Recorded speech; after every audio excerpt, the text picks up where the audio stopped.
Hello everyone, myself doctor M Ansari. Welcome back to our official YouTube channel Waqt academy. बच्चों, आज का ये जो वीडियो है आप लोगों के लिए नीट 2021 का जो एग्जाम देने वाले स्टूडेंट्स हैं उन सभी स्टूडेंट्स के लिए बहुत ही अच्छा वीडियो होने वाला है, क्योंकि केमिस्ट्री में आपको इस वीडियो से एटलीस्ट 2 to 4 क्वेश्चंस मिलने वाले हैं। अगर आपने इस वीडियो को पूरा देखा तो ये मान के चलिए कि आप 2 से 4 क्वेश्चन अपनी मुट्ठी में कर लेंगे। तो मुझे उम्मीद है कि आप लोग इस वीडियो को पूरा देखेंगे। आपका सवाल होगा कि ऐसा क्या है इस वीडियो में, क्या पढ़ाने वाले हैं सर आप? तो बेटा, इसमें हम लोग पढ़ने वाले हैं जितनी भी ऑर्गेनिक केमिस्ट्री में नेम रिएक्शंस हैं उन सारी नेम रिएक्शंस को पढ़ने वाले हैं। ठीक है, all organic name reactions in one shot आज के इसी वीडियो में हम लोग पढ़ने वाले हैं। और इन सारी की सारी रिएक्शंस को हम लोग बिल्कुल डिफरेंट स्टाइल में, means in style of me doctor M Ansari पढ़ने वाले हैं। तो आप लोग वीडियो को छोड़ करके बिल्कुल भी मत जाइए, क्योंकि आपको इस वीडियो से बहुत फायदा होने वाला है। दूसरी एक और बात मैं आपको बता दूं आपकी जानकारी के लिए कि आपको इस पूरे वीडियो का जो मैं आपको नेम रिएक्शंस पढ़ाऊंगा, पहला सवाल आपके दिमाग में आया होगा कि कितनी नेम रिएक्शंस हैं। तो टोटल 38 नेम रिएक्शंस हम आज के लेक्चर में डिस्कस करने वाले हैं। दूसरी चीज यह है कि क्या सर इन नेम रिएक्शंस को हमें प्रोवाइड किया जाएगा, मतलब हमको कोई पीडीएफ वगैरह या कोई डॉक्यूमेंट फॉर्मेट में हमको इसको दिया जाएगा जिससे कि हम इसको पढ़ सकें। तो बिल्कुल भी ना घबराइए, आपको नीचे डिस्क्रिप्शन में लिंक मिलेगा हमारे टेलीग्राम चैनल का। उस चैनल पर जाकर के आप लोग इस पीडीएफ को डाउनलोड कर लीजिएगा आराम से, फिर आप लोग सुकून से बैठ करके पढ़ लीजिएगा। ठीक है ना? तो आप लोग बने रहिए मेरे साथ, डिस्कस करते हैं टोटल ऑर्गेनिक केमिस्ट्री की जितनी भी नेम रिएक्शंस हैं उन सारी नेम रिएक्शंस को। चलें, तो बेटा सबसे पहले यहां पर जो नेम रिएक्शन हम लोगों ने उठाई है वो है हमारे पास सैंडमेयर रिएक्शन। कौन सी रिएक्शन होगी बेटा? वो रिएक्शन होगी हमारे पास में सैंडमेयर रिएक्शन। तो सैंडमेयर रिएक्शन को हम लोग सबसे पहले पढ़ने वाले हैं। आप लोग याद रखिए, सैंडमेयर जैसी मैं आपको काफी डिफरेंशिएट करके बताऊंगा। डिफरेंशिएशन से आप लोगों की जो कंफ्यूजन होती है कि ये सैंडमेयर है कि ये गटरमैन है, या और भी बहुत सारी रिएक्शंस में कंफ्यूजन होती है, उस कंफ्यूजन को पूरा मैं क्लियर करूंगा आपको। बिल्कुल भी आप लोग परेशान मत होइए, घबराइए नहीं। ठीक है, तो सैंडमेयर रिएक्शन के जैसी ही एक और रिएक्शन होती है गटरमैन रिएक्शन। दोनों में क्या डिफरेंस होता है अभी बस पढ़ने वाले हम लोग। पहली बात समझिए कि सैंडमेयर रिएक्शन जो होती है वो क्लोरोबेंजीन, ब्रोमोबेंजीन और साइनोबेंजीन, मतलब बेंजीन के ऊपर CN ग्रुप, ये तीनों तरीके की बेंजीन बनाने के लिए यूज की जाती है। कौन सी रिएक्शन? Sandmeyer reaction. और जो हमारी गटरमैन रिएक्शन होती है, गटरमैन रिएक्शन हम लोग तीनों मतलब क्लोरोबेंजीन, ब्रोमोबेंजीन और साइनोबेंजीन बनाने के लिए यूज नहीं करते हैं, बल्कि किसके लिए यूज करते हैं? सिर्फ और सिर्फ क्लोरोबेंजीन और ब्रोमोबेंजीन बनाने के लिए यूज करते हैं। साइनोबेंजीन गटरमैन रिएक्शन से बिल्कुल भी नहीं बना सकते। अब अगली बात एक और समझिए, गटरमैन रिएक्शन एक होती है, एक दूसरी रिएक्शन होती है गटरमैन कोच रिएक्शन। दोनों में क्या डिफरेंस होता है वो मैं जब गटरमैन कोच पर पहुंचूंगा तब वहां पर आपको बताऊंगा। ठीक है ना? सैंडमेयर के जस्ट नीचे हम लोग गटरमैन पढ़ेंगे, जिससे कि आप लोगों को अच्छे से समझ में आ जाए। ये तो बात रही कि क्या क्या प्रोडक्ट्स हमें मिलते हैं। गटरमैन रिएक्शन हो चाहे सैंडमेयर रिएक्शन हो, दोनों रिएक्शंस हमें मिलने वाली होती हैं किससे? बेंजीन डायजोनियम सॉल्ट से। किससे मिलेंगी? बेंजीन डायजोनियम सॉल्ट से। लेकिन इनके रिएजेंट में डिफरेंस होता है। जैसे अगर हम बात करें सैंडमेयर रिएक्शन की, तो सैंडमेयर रिएक्शन में क्या किया जाता है?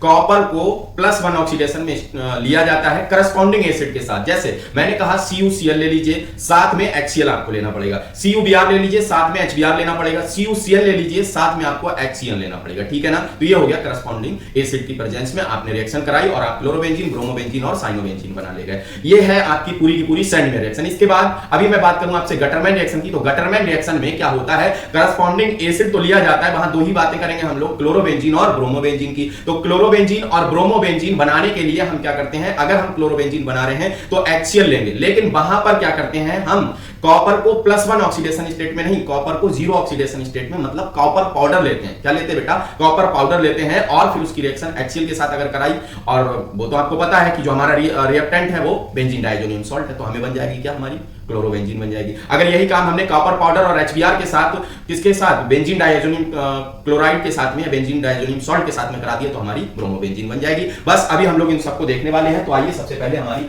सैंडमेयर रिएक्शन, इसमें हमने कहा था क्लोरीन, ब्रोमीन और Cl, cyanide, nucleophiles. See, nucleophiles can easily be introduced in the benzene ring.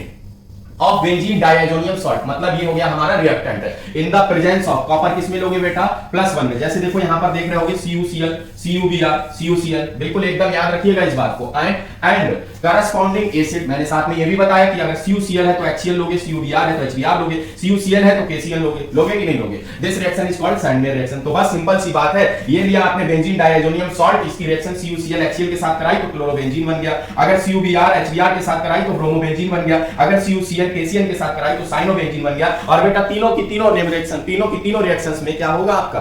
क्या निकलेगा? नाइट्रोजन जो है वो आपका बाई प्रोडक्ट निकल जाएगा। बात समझ में आ गई? ये हो गई हमारी सैंडमेयर रिएक्शन। आ जाते हैं अब दूसरी रिएक्शन, गटरमैन रिएक्शन। कुछ नहीं पढ़ना, इसमें पूरा पढ़ा दिया मैंने आपको पहले से। देखो क्लोरीन और ब्रोमीन, मैंने बोला था कि साइनाइड यहां पर इंट्रोड्यूस नहीं होता, वो हमारी गटरमैन रिएक्शन में नहीं बन सकता, ठीक है ना? Can be introduced in the benzene ring by treating the benzene diazonium salt solution with corresponding halogen acid in the presence of the copper powder। क्या लोगे बेटा? Copper powder. मतलब यहां पर जो कॉपर लेना है वो किस में लेना है? जीरो ऑक्सीडेशन स्टेट में लेना है, कॉपर पाउडर के फॉर्म में लेना है। वहां पर +1 में लिया था, CuCl, CuBr, CuCl लिया था आपने। This is referred as a Gattermann reaction. इसको क्या बोलते हैं? गटरमैन रिएक्शन बोलते हैं। तो बताओ बेटा, बेंजीन डाइएजोनियम क्लोराइड लिया, इसमें कॉपर पाउडर और करस्पॉन्डिंग एसिड मतलब HCl अगर लिया तो क्लोरोबेंजीन मिलेगी। क्या मिलेगी? क्लोरोबेंजीन। और अगर आपने कॉपर पाउडर HBr के साथ में लिया है तो आपको ब्रोमोबेंजीन मिलने वाली है बेंजीन डाइएजोनियम सॉल्ट के साथ में। ये बात क्लियर? इसके भी जो दोनों बाई प्रोडक्ट होते हैं वो आपके क्या हो जाएंगे?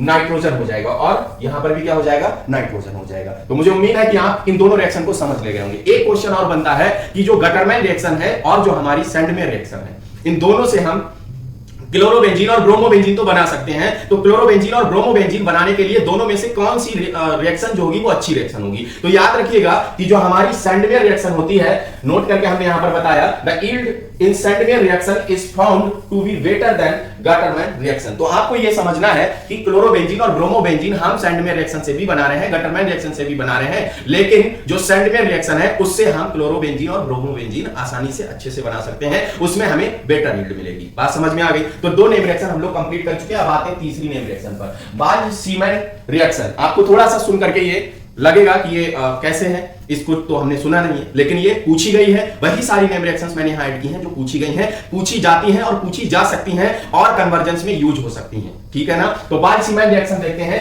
ये भी बेंजीन डाइएजोनियम क्लोराइड की ही रिएक्शन है, क्योंकि अभी बेंजीन डाइएजोनियम क्लोराइड की ही दो नेम रिएक्शन आपको पढ़ाई थी, इसीलिए इसको यहां पर अरेंज किया था, ठीक है ना?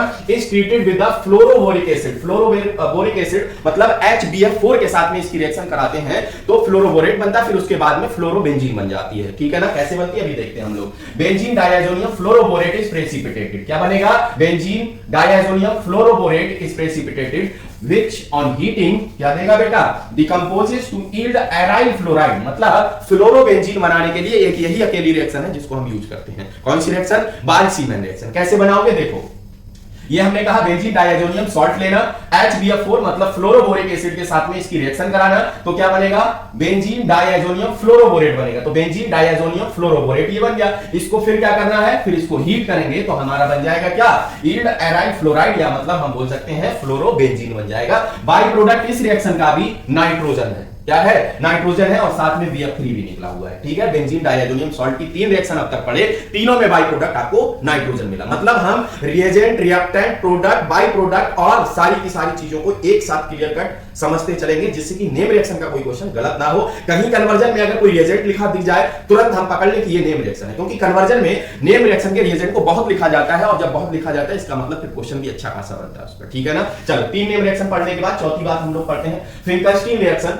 बहुत ही आसान रिएक्शन है जिसको हम लोग हैलोजन एक्सचेंज रिएक्शंस बोलते हैं। एक और रिएक्शन होती है स्वार्ट रिएक्शन, वो भी हैलोजन एक्सचेंज रिएक्शन होती है। हम लोगों ने इन दोनों रिएक्शंस को हैलो एल्केन्स, हैलो एरीन्स वाले चैप्टर में पढ़ा हुआ है। अभी हम लोग इसको सीखते हैं इसमें क्या होता है। देखिए, हैलोजन एक्सचेंज रिएक्शन क्यों बोला जाता है, या फिंकलस्टीन रिएक्शन क्या होती है, किसके लिए होती है? तो देखो, फिंकलस्टीन रिएक्शन जो होती है वो हमारी होती है आयोडो क्या बनाने के लिए? एल्काइल आयोडाइड बनाने के लिए। जो हमारी फिंकलस्टीन रिएक्शन होती है वो किसके लिए होती है? एल्काइल आयोडाइड बनाने के लिए होती है। अब ये एल्काइल आयोडाइड हम बनाते किससे हैं? ये एल्काइल क्लोराइड और एल्काइल ब्रोमाइड से बनाते हैं। किससे बनाते हैं? एल्काइल क्लोराइड और एल्काइल ब्रोमाइड से हम एल्काइल आयोडाइड बनाते हैं। तो इसमें क्या हुआ? एक हैलोजन को हटा करके, क्योंकि एल्काइल वहां भी है, एल्काइल यहां भी है, एल्काइल को कुछ नहीं करते, हैलोजन को हटाते हैं, Cl को हटा दिया, Br को हटा दिया, उसकी जगह पर आयोडीन लगा दिया। लेकिन ये आयोडीन लगेगा कैसे? इसके लिए कौन सा रिएजेंट यूज करेंगे? तो इसके लिए सिंपल सी बात याद रखिए, सोडियम आयोडाइड यूज करते हैं इन the presence of dry acetone. किसकी प्रेजेंस में? ड्राई एसीटोन की प्रेजेंस में। इसी रिएक्शन को हम फिंकरस्टीन रिएक्शन या हैलोजन का एक्सचेंज हो रहा है तो हैलोजन एक्सचेंज रिएक्शन बोल देते हैं। इससे बनाते क्या है? एल्काइल आयोडाइड बनाते हैं। ठीक है, best method for the preparation of alkyl iodide पूछा जाएगा, यही आंसर हो जाएगा। चलिए तो देखते हैं, alkyl iodide are often prepared by the reaction of alkyl chlorides और ब्रोमाइड्स। किससे बेटा? एल्काइल क्लोराइड्स और ब्रोमाइड्स। किसके प्रेजेंस में? Sodium with sodium iodide in dry acetone. This reaction is known as a Finkelstein reaction. इसी को halogen exchange reaction बोलते हैं। तो ये हमने Rx लिया, Rx में ये Rf नहीं हो सकता, इस बात को याद रखना है। यहां मैंने इंडिकेट भी कर दिया कि जो X है आपका वो Cl होगा या तो Br होगा, ठीक है ना। फिर सोडियम आयोडाइड के साथ में रिएक्शन कराएंगे और किसकी प्रेजेंस होगी यहां पर? वो आप लोगों को पता है, ड्राई एसीटोन की प्रेजेंस होगी। किसकी? ड्राई एसीटोन की प्रेजेंस। ये Ri में कन्वर्ट हो जाएगा। देखो Rx जो था Ri में कन्वर्ट हो गया और ये जो सोडियम है आप प्लस माइनस करके तोड़ के निकालोगे तो भी NaX निकाल पाओगे, ठीक है। तो ये हो गई आपकी कौन सी रिएक्शन? Finkelstein reaction. अगली रिएक्शन है हमारे पास में श्वार्ट्ज रिएक्शन। कौन सी रिएक्शन है? Swarts reaction. तो इस श्वार्ट्ज रिएक्शन को हम लोग देखते हैं, इसमें क्या होता है बेटा। ये भी हैलोजन एक्सचेंज रिएक्शन है।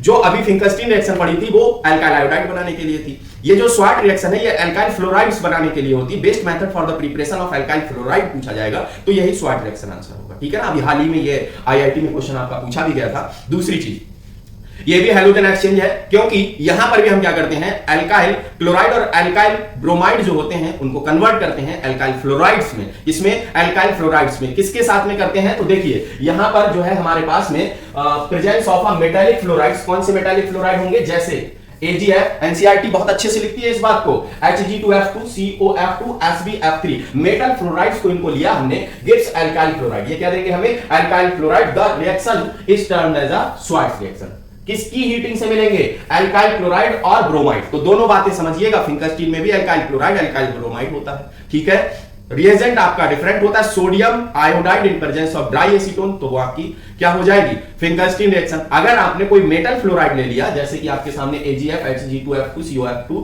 और SbF3 लिखे गए हैं, ये ले लिया तो फिर आपका प्रोडक्ट फ्लोराइड बनेगा। क्या बनेगा? जैसे CH3X ले लिया, AgF के साथ रिएक्शन कराई, सिंपल तोड़ना आप लोगों को आता है, जानते हो, ये प्लस में ये माइनस में, यहां से इसको तोड़ो, ये प्लस में ये माइनस में, एक्सचेंज करो। देखो यहां से CH3F बनेगा और AgX बनेगा। प्लस को किसके साथ में? माइनस के साथ, माइनस को किसके साथ? प्लस के साथ। समझ गए कि नहीं समझ गए? यहां पर जो X आपका होगा वो क्लोरो या ब्रोम हो सकता है। बात समझ में आई? चलिए नोट करके एक पॉइंट जो कि आप लोग जानते ही हो, Finkelstein reaction and Swarts reaction are also known as halogen exchange reaction, क्योंकि इन दोनों में हैलोजन का एक्सचेंज हो रहा था, इसीलिए इनको हैलोजन एक्सचेंज रिएक्शन बोला, ठीक है। अभी यहां पर मैंने ऐड नहीं किया है, लेकिन याद रखिए best method for the preparation of alkyl iodide पूछा गया तो Finkelstein reaction, best method for the preparation of alkyl fluoride पूछा गया तो Swarts reaction, best method for the preparation of alkyl halide पूछा गया तो डार्जन्स प्रोसेस होता है। वो यहां पर आपको नहीं मिलेगा क्योंकि आप लोग जानते हैं डार्जन्स प्रोसेस आसान होता है, question of the day series में भी मैंने उसको आपको बताया हुआ है। डार्जन्स प्रोसेस में क्या होता है? कोई प्राइमरी अल्कोहल जो होता है वो SOCl2 के साथ में रिएक्शन करता है और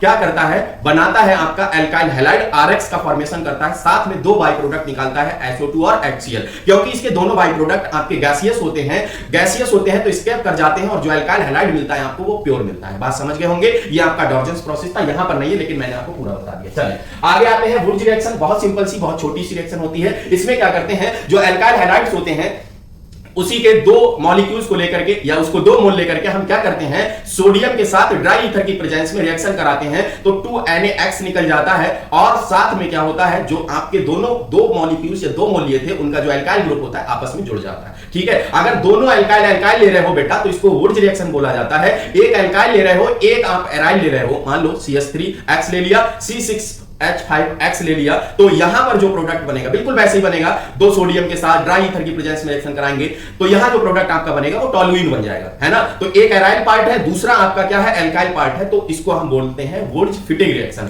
अभी इसी की जैसी एक और रिएक्शन होती है जिसको बोला जाता है फिटिंग रिएक्शन। तो उस फिटिंग रिएक्शन में क्या करते हैं? फिटिंग रिएक्शन में दोनों के दोनों आप एराइल पार्ट ले लेते हो। क्या ले लेते हो? दोनों के दोनों एराइल पार्ट ले लेते हो, तो उसको बोला जाता है फिटिंग रिएक्शन। कौन सी रिएक्शन बोला जाता है? फिटिंग रिएक्शन बोला जाता है। क्या बात समझ में आई बेटा? तो ये आपकी थी फिटिंग रिएक्शन, क्लियर है?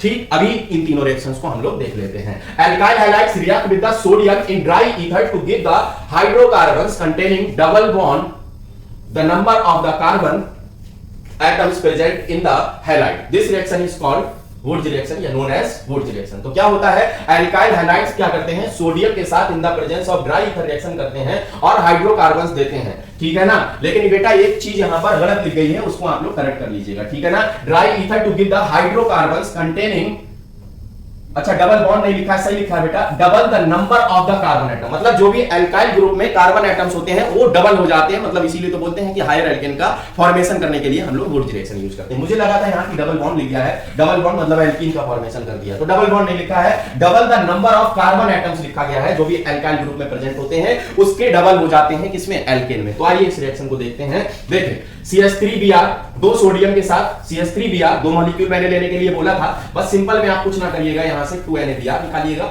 इस CH3 को इस CH3 के साथ में जोड़ दीजिएगा, ड्राई ईथर के साथ में जोड़ना पड़ेगा, आपको पता है। तो CH3 हायर एल्केन मतलब इथेन बन गया और 2NaBr निकल गया। अगला एग्जांपल देख लो, C2H5Br, 2 सोडियम के साथ Br, यहां से 2NaBr निकालोगे, सीधे सीधे आपका ड्राई ईथर की प्रेजेंस में C2H5 बन जाएगा, मतलब नॉर्मल ब्यूटेन बन जाएगा, ठीक है ना। याद रखिएगा कि ये रिएक्शन जो होती है आपकी सिमेट्रिकल एल्केन के प्रिपरेशन के लिए यूज की जाती है, अनसिमेट्रिकल एल्केन्स का फॉर्मेशन इस रिएक्शन से नहीं होता है, ठीक है ना। अगर आपको कोई कंफ्यूजन हो कि सर फिर ये बताइए कि अनसिमेट्रिकल एल्केन अगर बनाना हो तो क्या करेंगे, ऑड नंबर में बनाना हो तो क्या करेंगे, तो इसके लिए बेटा मैं यहां पर बहुत सारी चीजें हैं, पूरी ऑर्गेनिक को कवर करके चल रहे हैं, तो लेकिन सब कुछ नहीं कवर कर सकते, वीडियो बहुत लंबा हो जाएगा, ठीक है। आप क्या करिए, कन्वर्जन, ऑर्गेनिक कन्वर्जन ट्रिक्स नाम से एक प्लेलिस्ट बनी हुई है, उस प्लेलिस्ट में जाइए, वहां जाकर के देखिए 12 मैंने आपको तरीके बताए हैं पूरी ऑर्गेनिक में, एक कंपाउंड को दूसरे में, दूसरे को तीसरे में, चौथे को पांचवें में, मतलब कैसे कैसे करके आप पूरी ऑर्गेनिक केमिस्ट्री में कन्वर्ट कर सकते हो, वो जाकर के देख लो, मजा आ जाएगा, ठीक है ना। चलिए आगे आते हैं।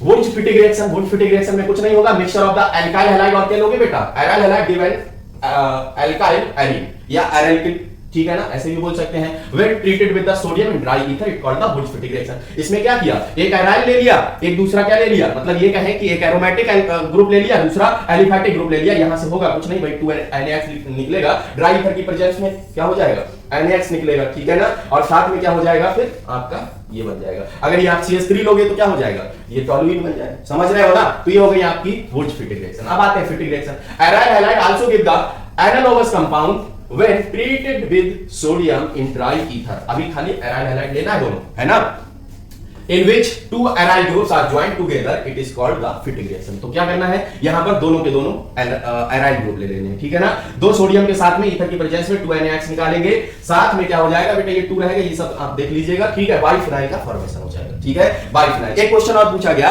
कि कौन सी ऐसी रिएक्शन है जिसमें जो प्रोडक्ट होता है वो आपका फिटिंग रिएक्शन की तरह होता है, सिमिलर होता है, तो वो रिएक्शन आप लोग याद रखिएगा, कौन सी रिएक्शन होती है, कोई अगर जानता है तो कमेंट बॉक्स में कमेंट करके बताए, ठीक है। वो होती है आपकी कौन सी रिएक्शन, उल्मैन रिएक्शन होती है। कौन सी रिएक्शन होती है, उल्मैन रिएक्शन होती है, ठीक है ना। इसका जो प्रोडक्ट होता है वो उल्मैन रिएक्शन के सिमिलर होता है फिटिंग रिएक्शन का। फिटिंग रिएक्शन में बाइफिनाइल बनता है, उल्मैन रिएक्शन में भी बाइफिनाइल बनता है, ठीक है, वो भी यहां नहीं है इसलिए बताते चलना है साथ में आपको। चलिए आगे आते हैं बेटा, फ्रीडल-क्राफ्ट एल्काइलेशन रिएक्शन। बेंजीन की 5 रिएक्शन पढ़ते थे क्या, halogenation, nitration, sulphonation, Friedel Craft alkylation और Friedel Craft acylation. Halogenation, nitration, sulphonation को नहीं यहां ऐड किया है क्योंकि वो नेम रिएक्शन नहीं है, ये फ्रीडल-क्राफ्ट एल्काइलेशन और एसाइलेशन नेम रिएक्शन थी, इसीलिए इनको यहां पर ऐड किया है। इसमें होता क्या है, बेंजीन जो होती है, बेंजीन की रिएक्शन हम लोग क्या करते हैं, एल्काइल हैलाइड के साथ में इन the presence of anhydrous LCl3 कराते हैं, तो जो एल्काइल ग्रुप होता है वो बेंजीन में से एक हाइड्रोजन को सब्स्टिट्यूट करके जाके जुड़ जाता है और बेंजीन का एक हाइड्रोजन इस Cl के साथ में रिएक्शन करके HCl बना लेता है। तो देखो यहां पर क्या होगा, बेंजीन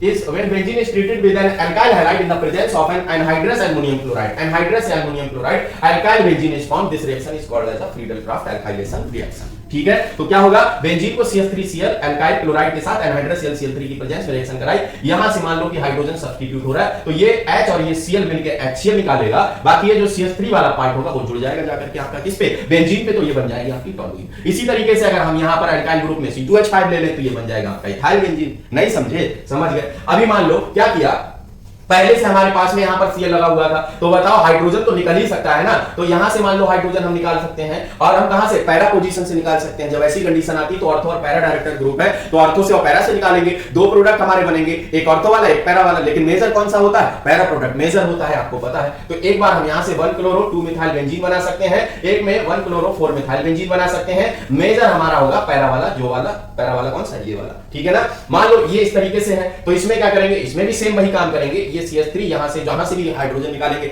HCl निकलेगा, है ना, और फिर साथ में क्या हो जाएगा 2 मेथॉक्सीटोलुइन और 4 मेथॉक्सीटोलुइन। लेकिन ये तो आपका ऑर्थो है, ये कौन सा है, पैरा है, तो मेजर कौन सा होगा, पैरा वाला होगा। समझ गए कि नहीं समझ गए? एक बात और समझो यहां पर, note aromatic carboxylic acid do not undergo the Friedel-Crafts reaction because, क्यों नहीं होती है कार्बोक्सिलिक एसिड में फ्रीडल-क्राफ्ट रिएक्शन? इंपॉर्टेंट क्वेश्चन बनता है, पूछा जाता है। ठीक, the carboxyl group is deactivating and the catalyst aluminium chloride, जो आप लोग एनहाइड्रस एल्युमिनियम क्लोराइड ले रहे थे, वो लुईस एसिड है। क्या है? लुईस एसिड है। और वो क्या करेगा, तुरंत बॉन्ड बनाएगा किसके साथ, gets bonded to the carboxylic acid, carboxylic acid के साथ में क्या हो जाता है, बॉन्डेड हो जाएगा, तो एक कॉम्प्लेक्स का फॉर्मेशन कर देगा, रिएक्शन नहीं हो पाएगी। इसीलिए याद रखिएगा कि जो भी हमारे aromatic carboxylic acid means benzoic acids होते हैं, वो फ्रीडल-क्राफ्ट एल्काइलेशन रिएक्शन नहीं देते हैं, क्योंकि इसका जो रिएजेंट होता है एनहाइड्रस LCl3 वो लुईस एसिड होता है, कार्बोक्सिलिक एसिड के साथ में रिएक्शन करता है और कॉम्प्लेक्स बना लेता है, रिएक्शन नहीं हो पाती है। ये पॉइंट याद रखिएगा। आते हैं 10th रिएक्शन पर, Friedel-Crafts acylation.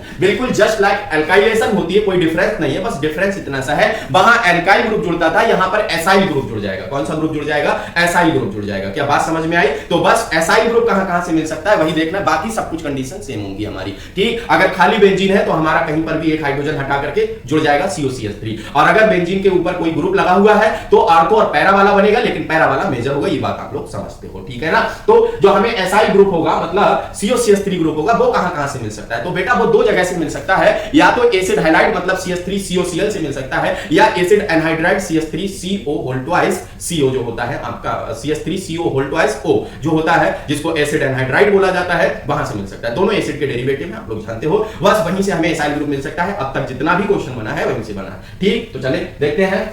The reaction of the benzene with an acyl halide or acid anhydride in the presence of Lewis acid AlCl3 yield the acyl benzene। क्या बनाता है? acyl benzene। जैसे बेंजीन की रिएक्शन हमने क्या की, benzene की रिएक्शन हमने कराई किसके साथ, CH3COCl के साथ में एनहाइड्रस LCl3 की प्रेजेंस में, तो बेटा यहां पर ये लिखा हुआ है COCH3। ठीक है ना? एसीटोफिनॉल इसका कॉमन नेम होता है, और साथ में HCl बन जाएगा। बिल्कुल उसी की तरीके की रिएक्शन है। ठीक, यहां पर हमने क्या किया, बेंजीन की रिएक्शन एसिटिक एनहाइड्राइड, हमने कहा था आपको कि एसिड एनहाइड्राइड से भी मिल सकता है, तो CH3CO ग्रुप यहां से मिल जाएगा। साथ में इसका जो प्रोडक्ट निकलेगा, बाई प्रोडक्ट, वो आपका कार्बोक्सिलिक एसिड हो जाएगा। क्यों? क्योंकि CH3CO यहां से बचा, O यहां से बचा, और हाइड्रोजन यहां से मिला, तो CH3COOH हो जाएगा इसका बाई प्रोडक्ट। ठीक है ना? अगर मान लो पहले से कोई ग्रुप लगा हुआ है तो ऑर्थो और पैरा वाला बनेगा, बस ऑर्थो और पैरा COCH3 जोड़ दिया आपने। मेजर कौन सा होगा आपका? पैरा वाला होगा। नाम बाकी आप जानते ही हो, क्या हो जाएगा? 4-क्लोरोएसिटोफिनॉल हो जाएगा। अगर यहां पर ये ग्रुप पहले से लगा है तो फिर वही होगा, ऑर्थो और पैरा को जोड़ोगे, पैरा वाला आपका मेजर प्रोडक्ट होगा, 4-मेथॉक्सीएसिटोफिनॉल नाम हो जाएगा। बात समझ में आ गई? ये थी मेरे पास कौन सी,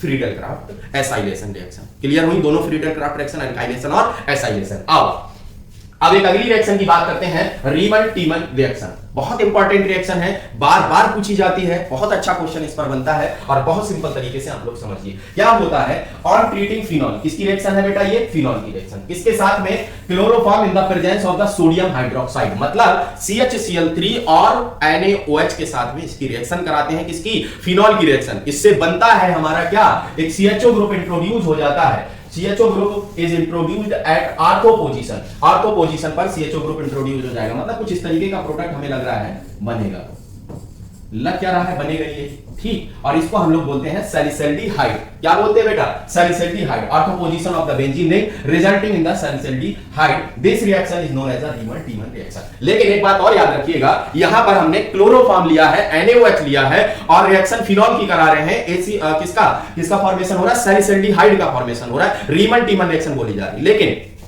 अगर हम क्लोरोफॉर्म की जगह CCl4 कार्बन टेट्राक्लोराइड ले और NaOH के साथ में सारी सेम कंडीशन के साथ में रिएक्शन कराएं तो भी रिएक्शन होगी, लेकिन उस टाइम पर प्रोडक्ट आपका जो होगा वो सैलिसिलिक एसिड बनेगा। क्या बनेगा? सैलिसिलिक एसिड बनेगा। वो मैं आपको बना के दिखाऊंगा, हालांकि यहां पर एक ही रिएक्शन लिखी गई है। ठीक, फिनॉल क्लोरोफॉर्म के साथ एक्वस NaOH की प्रेजेंस में ये पहले कंपाउंड बनाएगा। कंपाउंड कैसे बना है? देखो यहां से क्या है, Na और Cl, NaCl निकला।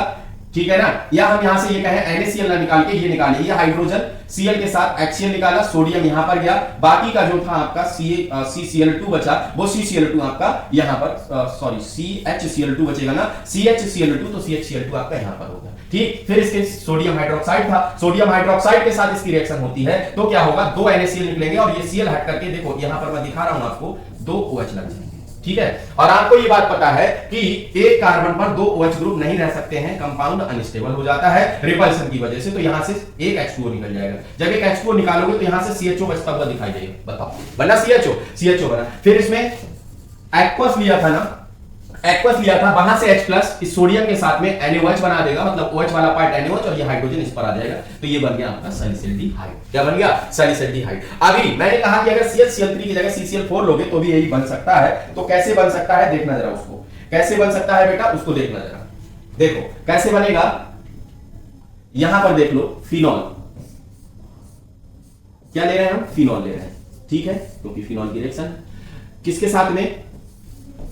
CCl4 प्लस एक्वस NaOH के साथ में, एक्वस NaOH के साथ में। अच्छा बताओ, वहां पर CHCl2 जुड़ा था, एक क्लोरीन यहां से गया था, यहां से क्लोरीन निकालो, CCl3 जुड़ेगा, है ना? तो यहां पर ये बन जाएगा आपके पास में क्या? OH, और यहां पर जुड़ जाएगा CCl3, जुड़ जाएगा कि नहीं जुड़ जाएगा? ठीक है। फिर इसकी रिएक्शन किसके साथ होगी? फिर इसकी रिएक्शन होगी NaOH के साथ में। यही सेम चल रहा है बिल्कुल, ठीक है। ये इंटरमीडिएट बना होगा, हालांकि ये अनस्टेबल होगा, इसीलिए इसको ब्रैकेट में दिखाएंगे, ठीक है। फिर यहां से क्या होगा? NaOH में क्या? क्लोरीन हटेगा, OH जुड़ेंगे, तो इसके ऊपर कितने OH जुड़ेंगे बेटा? ये समझने के लिए आप लोगों के, तो बताओ, इस कार्बन से जुड़ेंगे मेरे पास कितने? 3 OH, तो 3 OH जोड़ दिए हमने। बताओ, एक कार्बन पर 2 OH तो रह नहीं सकते, H2O निकाल देते हैं, तो क्या 3 खाट रह सकेंगे इसके ऊपर? नहीं रह सकेंगे। करते हैं, क्या कर सकते हैं? एक H2O निकाल सकते हैं, निकालेंगे। H2O निकालने के बाद आप यहां से देखो बच क्या रहा है, बच क्या रहा है बेटा? मैंने यहां पर ये जो चीज है आपकी वो चेंज नहीं की है, ये ऊपर वाली चीज Na वो चेंज नहीं किया है, वो आप लोग, क्योंकि वो अल्टीमेटली लास्ट में वही आता ना, तो इसीलिए मैंने उसको चेंज नहीं किया, आप लोग उसको देख लीजिएगा, ठीक है। यहां से क्या होगा? OH आ जाएगा, और बताओ यहां से बचा क्या? COOH। क्या बचा बेटा? COOH, यही बचा ना, ये COOH इससे जुड़ा हुआ, तो इसको क्या बोलोगे? ये है आपका सैलिसिलिक एसिड। क्या है? Salicylic acid. तो सैलिसिलिक एसिड भी बनाया जा सकता है इस रिएक्शन से, ये बात याद रखिएगा। बिल्कुल सिमिलर पैटर्न पर सैलिसिलिक एसिड कैसे बन सकता है मैंने आपको दिखा दिया, ठीक है। अच्छा, एक बात और याद रखेंगे, इसके अलावा एक दूसरी रिएक्शन होती है जिसका नाम है कोल्बे स्मिथ रिएक्शन। क्या नाम है?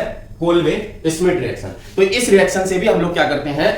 सैलिसिलिक एसिड बनाते हैं। क्या बनाते हैं? Salicylic acid. कैसे बनाएंगे आप? फिनॉल की ही रिएक्शन है, with sodium hydroxide give the sodium phenoxide ion. पहले सोडियम फिनॉक्साइड आयन मिलेगा सोडियम हाइड्रोक्साइड के साथ में, which with carbon dioxide in acidic medium result hydroxy benzoic acid, जिसको बोलेंगे salicylic acid. This is known as a Kolbe reaction. क्या बोलते हैं इसको? Kolbe reaction. कैसे बनेगी देखो, ये फिनॉल NaOH के साथ सोडियम हाइड्रोक्साइड, मतलब क्या बना लेगा? सोडियम हाइड्रोक्साइड के साथ में सोडियम फिनॉक्साइड बना लेगा, ठीक है। सोडियम फिनॉक्साइड की फिर रिएक्शन किसके साथ? Carbon dioxide in acidic medium. तो carbon dioxide in acidic medium COOH, तो बताओ कहां जुड़ जाएगा? इस पोजीशन में, तो COOH। बाकी एसिडिक मीडियम है तो ये सोडियम तो हट ही जाएगा, तो यहां पर क्या हो जाएगा? OH। ये क्या बन गया? 2 हाइड्रोक्सी बेंजोइक एसिड, या इसी को क्या बोलेंगे? सैलिसिलिक एसिड बोलेंगे। और यही वो एसिड है जिससे हम लोग एस्पिरिन भी बनाते हैं, है ना। एस्पिरिन बनाते हैं 2 एसिटॉक्सी बेंजोइक एसिड, उसका क्या होता है? IUPAC नाम होता है, ठीक है। चलिए है, ये बात आपने समझी। आते हैं अगली reaction, रोजेनमुंड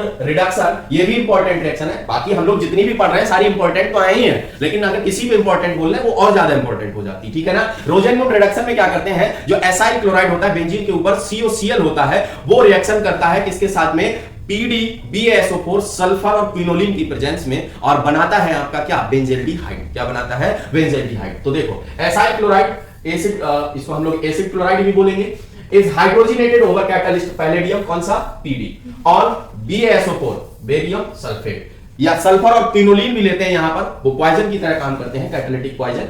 this reaction is called the Rosenmund reduction, ठीक। तो सिंपल सी रिएक्शन, बेंजोइल क्लोराइड लिया, हाइड्रोजनेशन कराया PDBaSO4 की प्रेजेंस में, बेंजेल्डिहाइड का फॉर्मेशन किया। ये है आपकी रोजेनमुंड रिडक्शन। IIT में ये भी पूछी गई है, नीट में भी पूछी गई है, ठीक है। चले आगे आते हैं, Stephen's reaction. Nitriles are reduced to corresponding imine with stannous chloride in the presence of hydrochloric acid, which on hydrolysis gives corresponding aldehyde. क्या देते हैं? एल्डिहाइड बनाते हैं, ठीक है ना। स्टेनस क्लोराइड के साथ में पहले रिएक्शन कराएंगे हम, किसकी रिएक्शन कराएंगे? नाइट्राइल्स की रिएक्शन कराएंगे, फिर वो इमीन में कन्वर्ट होंगे। इमीन अभी मैं बताऊंगा कि डबल बॉन्डेड वाला जो होगा वो इमीन बोला जाएगा, ठीक है ना। इमीन को हम कन्वर्ट करते हैं हाइड्रोलिसिस से, किसमें? करस्पॉन्डिंग एल्डिहाइड में, और इसी रिएक्शन को हम स्टीफन रिएक्शन बोलते हैं। तो देखो ये है हमारे पास आरसीएल, इन्हीं को नाइट्राइल बोलेंगे, cyanide group also called nitrile in IUPAC. तो ये नाइट्राइल हो गया, स्टेरस क्लोराइड SnCl2 और इसके साथ में HCl के साथ साफ साफ यहां पर लिखा है इन the presence of hydrochloric acid. ठीक, क्या बना, इमीन बनेगा। क्या बनेगा, इमीन बनेगा। तो क्या RCH डबल बॉन्ड NH, इसको बोला जाता है इमीन। फिर इसमें क्या करते हैं, हाइड्रोलिसिस करते हैं, H3O+ मतलब एसिडिक हाइड्रोलिसिस करेंगे तो क्या बन जाएगा, RCHO, इसमें कन्वर्ट हो जाएगा, एल्डिहाइड में कन्वर्ट हो जाएगा। इसको बोला गया कौन सी रिएक्शन, स्टीफन रिएक्शन। कौन सी, स्टीफन रिएक्शन। आइए इसके बाद इटार्ड रिएक्शन, आप लोगों ने खूब सुना है इसको, क्या है, क्रोमिल क्लोराइड की प्रेजेंस में रिएक्शन कराते हैं। तो पहले एक बनता है आपका कॉम्प्लेक्स, फिर उसके बाद उस कॉम्प्लेक्स को हम लोग हाइड्रोलिसिस करके बेंजल्डिहाइड में कन्वर्ट कर लेते हैं। Chromyl chloride oxidises methyl group, methyl group को ऑक्सीडाइज करता है to a chromium complex which on hydrolysis gives the corresponding benzaldehyde. This reaction is called Icard reaction. Simply ऐसे देखेंगे, टॉलुइन है जो मिथाइल ग्रुप है, इस मिथाइल ग्रुप को क्या करेगा, ऑक्सीडाइज करेगा, इसमें क्रोमियम कॉम्प्लेक्स में। तो ये क्रोमियम कॉम्प्लेक्स आपका बन गया CHO, हालांकि ये जब आपसे एग्जाम में पूछा जाए तो ये सब पूरा बनाने की जरूरत आपको नहीं पड़ेगी। आपको तो मेन प्रोडक्ट से, रिएजेंट से, रिएक्टेंट से लेना देना होता है, बाकी कुछ से लेना देना नहीं होता, क्योंकि ऑब्जेक्टिव क्वेश्चन होता है, सब कुछ वो देते हैं। ठीक, फिर इसकी हाइड्रोलिसिस करेंगे तो क्या बन जाएगा आपका, CHO बन जाएगा। तो ये भी बेंजल्डिहाइड बनाने के लिए यूज किया हमने। क्लियर है, चलिए आगे आते हैं। Reaction number 16, Gattermann coach reaction. कौन सी रिएक्शन, गटरमैन कोच रिएक्शन। तो देखें गटरमैन कोच रिएक्शन को क्या करते हैं, मैंने आपको बताया था थोड़ी देर पहले जब हम लोग पढ़ रहे थे, तो वहां पर गटरमैन रिएक्शन आई थी सेकंड नंबर पर। ठीक है, तो गटरमैन को सेंडमेयर से कंपेयर किया था, अब गटरमैन रिएक्शन को गटरमैन कोच से कंपेयर करो। गटरमैन याद करो क्या पढ़ा था, गटरमैन रिएक्शन में हम लोगों ने पढ़ा था कि क्या होता है, कॉपर पाउडर को करस्पॉन्डिंग एसिड मतलब HCl HBr के साथ क्लोरोबेंजीन और ब्रोमोबेंजीन बनाते हैं बेंजीन डाइएजोनियम सॉल्ट से, है ना, यही पढ़ा था। ये गटरमैन रिएक्शन थी। लेकिन गटरमैन कोच रिएक्शन दूसरी रिएक्शन होती है, इस रिएक्शन से हम लोग एल्डिहाइड बनाते हैं। क्या बनाते हैं, एल्डिहाइड बनाते हैं। और याद रखिए गटरमैन कोच रिएक्शन है तो इसमें कोच में देखो ऐसे लिख रहा था कोच, तो इसमें देखो CO आ रहा, OC है मतलब CO, तो ये याद रखिएगा CO और HCl की प्रेजेंस में, इन the presence of anhydrous AlCl3 या CuCl भी ले सकते हैं। तो क्या होता है, बेंजीन जो होती है वो CHO में कन्वर्ट हो जाती, मतलब बेंजल्डिहाइड में कन्वर्ट हो जाती। बेंजल्डिहाइड बनाने की 3 रिएक्शन आ चुकी हैं, याद है आपको, कौन कौन सी, एक स्टीफन पढ़ी, एक इटार्ड पढ़ी और एक ये पढ़ी। लगातार तीनों पढ़ते चले आ रहे हैं, स्टीफन सबसे पहले, फिर इटार्ड, फिर इसके बाद ये पढ़ी। इसके ऊपर जो हम लोगों ने पढ़ा रीमन टीमन रिएक्शन, उसमें भी CHO ही ग्रुप आ जाता था, है ना। इसके ऊपर जो हम लोगों ने पढ़ी थी वो कोल्वे थी आपकी, कोल्वे रिएक्शन, तो उसमें आप लोगों ने पढ़ा था कि क्या बन जाता है, सैलिसिलिक एसिड बन जाता है। तो ये भी क्लियर हो गया। बाकी थ्योरी है, when benzene or its derivative treated with the carbon monoxide and hydrogen chloride in the presence of the anhydrous aluminum chloride or cuprous chloride, it gives the benzaldehyde or substituted benzaldehyde. This reaction is known as a Waterman-Koch reaction. समझ गए, चलिए अगली reaction हमारे पास है क्लीवेंसन reduction. कौन सा reduction, Clemmensen reduction. The carbonyl group of the aldehyde and ketones is reduced to CH2 group. मतलब कभी भी आपको कार्बोनिल कंपाउंड से सीधे एल्केन में जाना हो तो आप या तो क्लीवेंसन रिडक्शन यूज करोगे, या फिर आप इसके बाद में अभी हम लोग पढ़ने वाले हैं WK रिडक्शन या वोल्फ किस्नर रिडक्शन, वो यूज करोगे। दोनों में रिएजेंट का डिफरेंस होता है, बाकी कुछ नहीं होता है। Group on treatment with zinc amalgam, यहां का जो रिएजेंट है zinc amalgam with concentrated hydrochloric acid, ठीक है ना, कंसंट्रेटेड हाइड्रोक्लोरिक एसिड, तो ये क्या होगा, क्लीवेंसन रिडक्शन कहलाएगा। तो देखा CO ग्रुप जो है जिंक अमलगम के साथ इन the presence of HCl CH2 में कन्वर्ट हो जाता है। बस इतनी बात याद रखिएगा, किसी भी कार्बोनिल कंपाउंड से डायरेक्टली एल्केन में जाना हो तो ये काम कर सकते हैं, ये क्लीवेंसन रिडक्शन यूज कर सकते हैं या वोल्फ किस्नर रिडक्शन यूज कर सकते हैं। ये वोल्फ किस्नर रिडक्शन शॉर्ट में WK रिडक्शन बोला जाता है। इसमें भी जो कार्बोनिल ग्रुप होता है एल्डिहाइड का या कीटोन का, वो किसमें कन्वर्ट हो जाता है, CH2 ग्रुप में कन्वर्ट हो जाता है। लेकिन यहां का जो रिएजेंट होता है वो हाइड्रोजन होता है। क्या होता है, hydrogen followed by the heating with the sodium और potassium hydroxide. Hydrogen in the alkaline medium ऐसे बोल सकते हैं हम लोग, ठीक है ना, फिनाइल हाइड्रोजन या hydrogen in the alkaline medium in high boiling solvents such as ethylene glycol। ठीक, इथाइलिन ग्लाइकॉल भी लेंगे, इसको क्या बोलेंगे, वोल्फ किस्नर रिडक्शन बोलेंगे। तो देखेंगे CO ग्रुप NH2 के साथ CONH2 बनाएगा, ये पहले कॉम्प्लेक्स बनाएगा, कुछ है नहीं, घबराने की जरूरत नहीं है। यहां से H2 निकाल दो ऐसे करके, तो देखो ये नाइट्रोजन जो है डबल बॉन्ड से NH2 करके जुड़ जाएगा, जुड़ गया। फिर इसके बाद में क्या है, KOH और इथाइलिन ग्लाइकॉल के साथ में हीट कर दो तो ये जो ग्रुप है आपका यहां से ये निकल जाएगा क्या, N2 और ये जो हाइड्रोजन है वो यहां पर जुड़ जाएगा आपका, तो हो जाएगा CH2। क्या हो जाएगा? CH2। तो क्या हुआ? Ultimately CO group is directly converted into CH2 group. Clear? चलिए अब बात करते हैं टॉलेंस टेस्ट की। टॉलेंट टेस्ट कौन नहीं जाता? बहुत सिंपल सा टेस्ट है, बहुत सिंपल सा टेस्ट है। क्या होता है टॉलेंट टेस्ट में? देखो, जो भी एल्डिहाइड होते हैं आपके, चाहे वो आपका एलिफैटिक एल्डिहाइड हो, चाहे वो आपका एरोमेटिक एल्डिहाइड हो, टॉलेंट टेस्ट देता है। और टॉलेंट टेस्ट देने का मतलब सिल्वर मिरर बनाना होता है। और जो टॉलेंस रिएजेंट होता है वो क्या होता है? अमोनिकल AgNO3, जिसको बोलते हैं हम लोग टॉलेंस रिएजेंट, है ना? अमोनिकल सिल्वर नाइट्रेट सॉल्यूशन या अमोनिकल AgNO3 सॉल्यूशन, उसी को बोला जाता है टॉलेंस रिएजेंट। अगर किसी भी एल्डिहाइड को, वो चाहे आपका क्या हो, एलिफैटिक, एरोमेटिक, अल्फा हाइड्रोजन हो ना हो, कुछ भी फर्क नहीं पड़ता, क्या होना चाहिए? एल्डिहाइड होना चाहिए, ठीक है ना? On warming an aldehyde with the freshly prepared ammoniacal silver nitrate solution, जिसको टॉलेंस रिएजेंट बोला जाता है, a bright silver mineral is produced due to the formation of silver metal. The aldehydes are oxidised to corresponding carboxylate ion. किसमें convert हो जाएंगे? Carboxylate ion. मतलब aldehyde जो है वो क्या हो जाएगा? ऑक्सीडाइज हो जाएगा। क्या हो जाएगा? ऑक्सीडाइज हो जाएगा। और जो सिल्वर होगी वो आपको मिरर के फॉर्म में मिल जाएगी, ठीक है? The reaction occurs in the alkaline medium। किस मीडियम में? alkaline medium में। तो छोटी सी रिएक्शन RCHO, ये है अमोनिकल AgNO3, या हम इसको बोले alkaline medium में सीधे सीधे टॉलेंस रिएक्शन, ठीक है?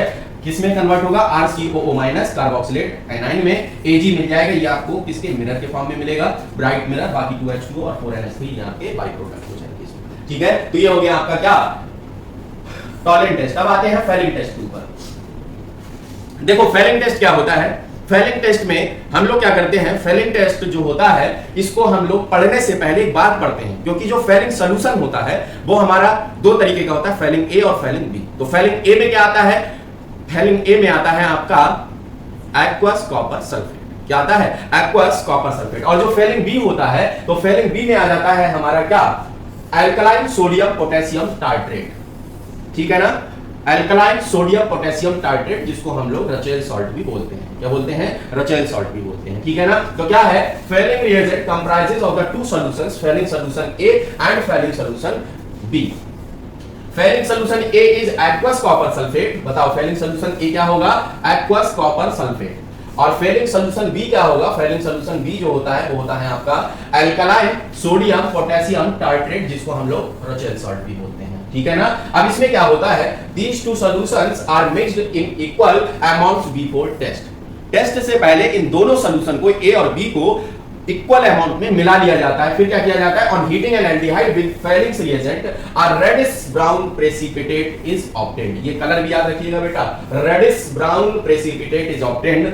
Aldehydes are oxidised to the corresponding carboxylate anion. यहां पर भी बिल्कुल टॉलेंट टेस्ट की तरह कार्बोक्सिलेट एनाइन में क्या हो जाता है? कोई भी एल्डिहाइड ऑक्सीडाइज हो जाता है। लेकिन याद रखिएगा, टॉलेंट टेस्ट सारे एल्डिहाइड देते थे, चाहे एलिफैटिक, चाहे एरोमेटिक, चाहे अल्फा हाइड्रोजन है नहीं है कुछ नहीं मतलब है, ठीक? लेकिन ये वाला जो टेस्ट है, फेलिंग टेस्ट जो होता है, सिर्फ और सिर्फ एलिफैटिक एल्डिहाइड देते हैं, एरोमेटिक एल्डिहाइड नहीं देते हैं। क्वेश्चन ऐसा भी पूछा जाता है, हाउ यू टू डिस्टिंग्विश, ठीक है? कुछ ऑप्शंस नीचे दिए जाते हैं कि कैसे इनको डिस्टिंग्विश करोगे। तो याद रखना, ऐसा एल्डिहाइड जो एरोमेटिक हो और एक एलिफैटिक हो, तो उनको अलग करने के लिए ये यूज कर सकते हो। फिर उससे फेलिंग से अलग कर लोगे, लेकिन टॉलेंस से अलग नहीं कर पाओगे, क्योंकि सारे देते हैं, ठीक है ना? चलिए आगे रिएक्शन देखें। RCHO Cu2+ 5OH, मतलब एल्कलाइन मीडियम में RCOO- Cu2O, इसी की वजह से आता है रेड ब्राउन प्रेसिपिटेट, जिसको हम लोगों ने रेडिश ब्राउन प्रेसिपिटेट बोला, और साथ में H2O निकल जाता है। ये था आपके पास कौन सा? Fehling test. अब आते हैं आगे अगली नेम रिएक्शन पर, एल्डोल रिएक्शन। ये भी एल्डिहाइड के ही चैप्टर में हम लोग पढ़ते हैं। याद रखिए, एल्डोल रिएक्शन और एल्डोल कंडेंसेशन रिएक्शन दो अलग अलग रिएक्शन होती हैं। थोड़ा सा डिफरेंस होता है, ज्यादा डिफरेंस नहीं होता है। एल्डोल रिएक्शन जो होती है, उसी को आगे कंटिन्यू करा के उस एल्डोल प्रोडक्ट में से अगर वाटर का रिमूवल कर दे तो उसी को एल्डोल कंडेंसेशन रिएक्शन बोला जाता है, ठीक है ना? और फिर एल्डोल कंडेंसेशन रिएक्शन जो होती है आपकी, वो क्रॉस एल्डोल भी हो सकती है, मतलब क्रॉस एल्डोल कंडेंसेशन भी हो सकती है, ठीक है ना? वो भी करा के देखेंगे हम लोग, तो तीनों बातें करेंगे। एल्डोल रिएक्शन, इसमें क्या होता है? Aldehyde and ketone having at least one alpha hydrogen. ये बात याद रखनी है, कम से कम एक अल्फा हाइड्रोजन होना चाहिए। ऐसे एल्डिहाइड और कीटोन जिसमें एटलीस्ट वन अल्फा हाइड्रोजन पाया जाता है, वो एल्डोल रिएक्शन दे सकते हैं। Undergo a reaction in the presence of a dilute alkali. बेटा याद रखना, देखो मेरी बात समझो, ये अभी पढ़ रहे हैं हम लोग एल्डोल रिएक्शन या एल्डोल कंडेंसेशन रिएक्शन। इसमें जो रिएजेंट ले रहे हैं हम लोग, वो क्या ले रहे हैं? डाइल्यूट एल्कली ले रहे हैं। क्या ले रहे हैं बेटा? Dilute alkali. डाइल्यूट एल्कली मतलब डाइल्यूट कोई बेस ले रहे हैं, ठीक है ना? वो NaOH हो सकता है, डाइल्यूट KOH हो सकता है। अभी हम लोग पढ़ेंगे एक रिएक्शन, कैनिजारो रिएक्शन। कौन सी रिएक्शन बेटा? Cannizzaro reaction. कैनिजारो रिएक्शन वो देते हैं, बिल्कुल इसके अपोजिट है, सब कुछ इसके अपोजिट है, ध्यान देना।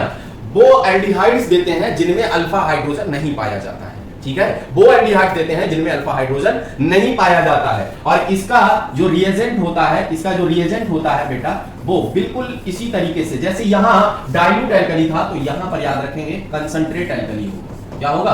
कंसंट्रेट एल्कली होगा। क्या होगा बेटा? कंसंट्रेट एल्कली होगा, मतलब concentrate KOH concentrate NOH type से, ठीक है, बात समझ गए? चलिए, तो क्या होता है, catalyst to form the beta hydroxy aldehyde जिनको एल्डोल बोला जाता है, और बीटा हाइड्रोक्सी कीटोन्स जिनको कीटोल बोला जाता है respectively. This is known as the aldol reaction. ये जो एल्डोल नाम है ये कहां से आया वो भी बताया। तो देखो, एल्डिहाइड का ALD और अल्कोहल का ऑल, इन दोनों को मिला दिया गया तो बन गया क्या? एल्डोल। यहां से आया नाम, बताया गया। The name aldol is derived from the names of the two functional groups aldehyde and alcohol present in the product। क्योंकि प्रोडक्ट में आपने बताया है बीटा हाइड्रोक्सी एल्डिहाइड, हाइड्रोक्सी मतलब OH ग्रुप होगा, ठीक है, वो तो प्रायोरिटी के बेसिस पर इसको प्रीफिक्स यूज करके हम लोगों ने हाइड्रोक्सी बोल दिया। देखें रिएक्शन देखेंगे। देखो 2CH3CHO लिया गया, इसमें दो मॉलिक्यूल लिए जाते हैं क्योंकि एक का हमें अल्फा हाइड्रोजन यूज करना होता है, एक का फंक्शनल ग्रुप यूज करना होता है। अच्छा, कोई एक काम करो, पहले मैं आपको जो है समझा देता हूं, फिर आप लोग आसानी से समझ पाओगे। जैसे देखो CH3CHO ऐसे करके है, ठीक, इसी का दूसरा मॉलिक्यूल हमने लिया CH2HCHO। कोई परेशानी नहीं, CH3CHO ही लिखा, बस समझाने के लिए आपको कर रहे हैं, ठीक है। बाकी आपको पता है डाइल्यूट एल्कली कोई होगा जिसके साथ रिएक्शन हो रही होगी। तो यहां से क्या करते हैं, ये यहां से देखो तो इसके ऊपर पार्टिकल नेगेटिव, इसके ऊपर पार्टिकल पॉजिटिव चार्ज, यहां से अल्फा हाइड्रोजन की रिएक्शन होती है क्योंकि अल्फा है, ठीक। तो ये आपका प्लस में जाएगा, ये आपका माइनस में जाएगा। तो क्या होगा, ये प्लस वाला पार्ट इस पे जाके जुड़ेगा, ये माइनस वाला पार्ट इस पे जाके जुड़ेगा, बनेगा क्या उसको देखना, बताना। यहां से देखो CH3 होगा बेटा, फिर इसके बाद CH होगा, यहां से यहां पर क्या जुड़ जाएगा, OH जुड़ जाएगा कि नहीं जुड़ जाएगा, साथ में फिर ये CH2 इस C पे जुड़ेगा आकर के, तो क्या हो जाएगा CH2CHO। तो बताओ, ये है आपका फंक्शनल ग्रुप, ये है अल्फा, ये है बीटा। अब बताओ ये बीटा हाइड्रोक्सी एल्डिहाइड बना है कि नहीं बना?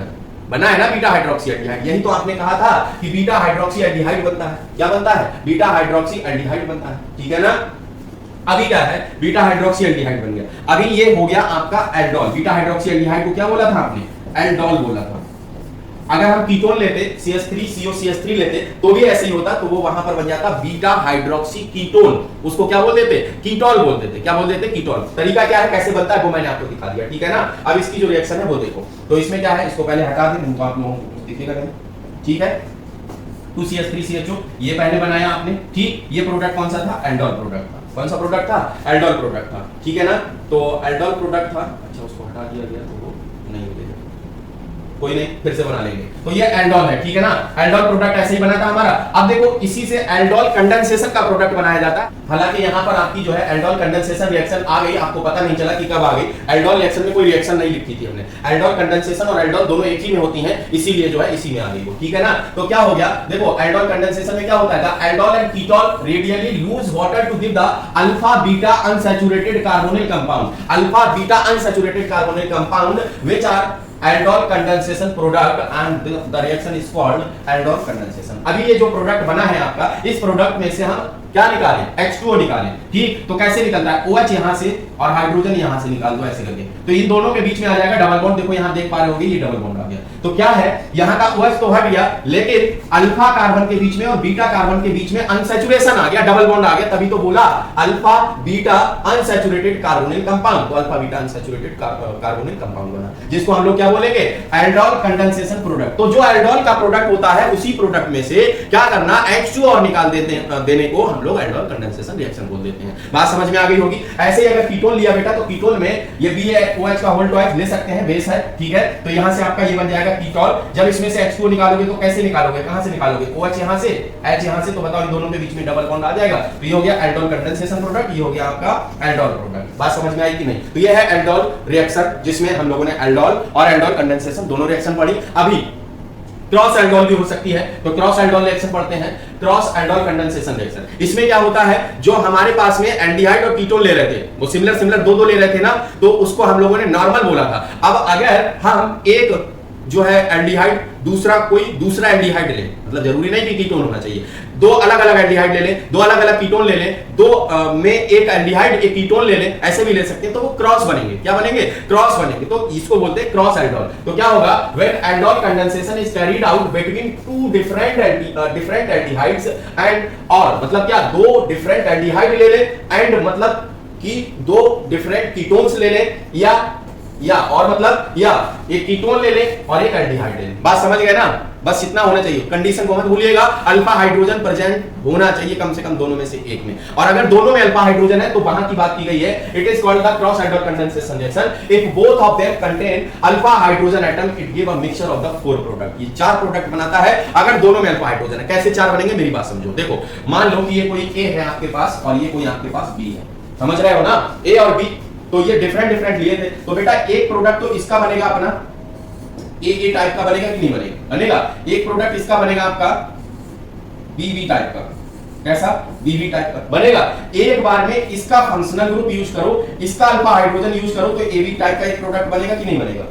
अगले बार में इसका फंक्शनल ग्रुप यूज करो और इसका जो है अल्फा हाइड्रोजन यूज करो, तो भी एक टाइप का प्रोडक्ट बनेगा। मतलब ये अलग अलग रहेंगे, नाम इनके अलग अलग रहेंगे, तो टोटल कितने प्रोडक्ट बनेंगे? 4 प्रोडक्ट बनेंगे। कैसे?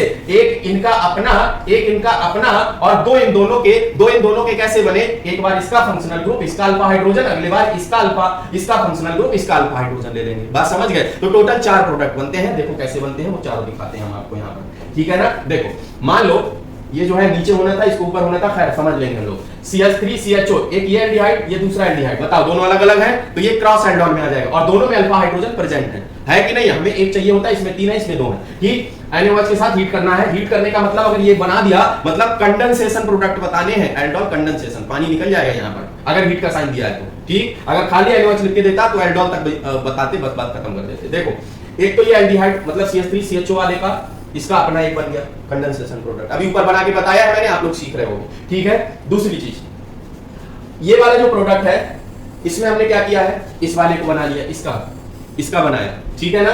तो इसका बन गया ये। ठीक, इसके बाद में हमने क्या किया है? देखो, इसका हमने यूज किया है फंक्शनल ग्रुप और इसका यूज किया अल्फा हाइड्रोजन। ठीक है, तो ये प्रोडक्ट बन गया हमारे पास। ठीक, अगले बार में हमने इसका जो है यूज कर लिया अल्फा हाइड्रोजन और इसका यूज कर लिया फंक्शनल ग्रुप, तो ये बन गया हमारे पास।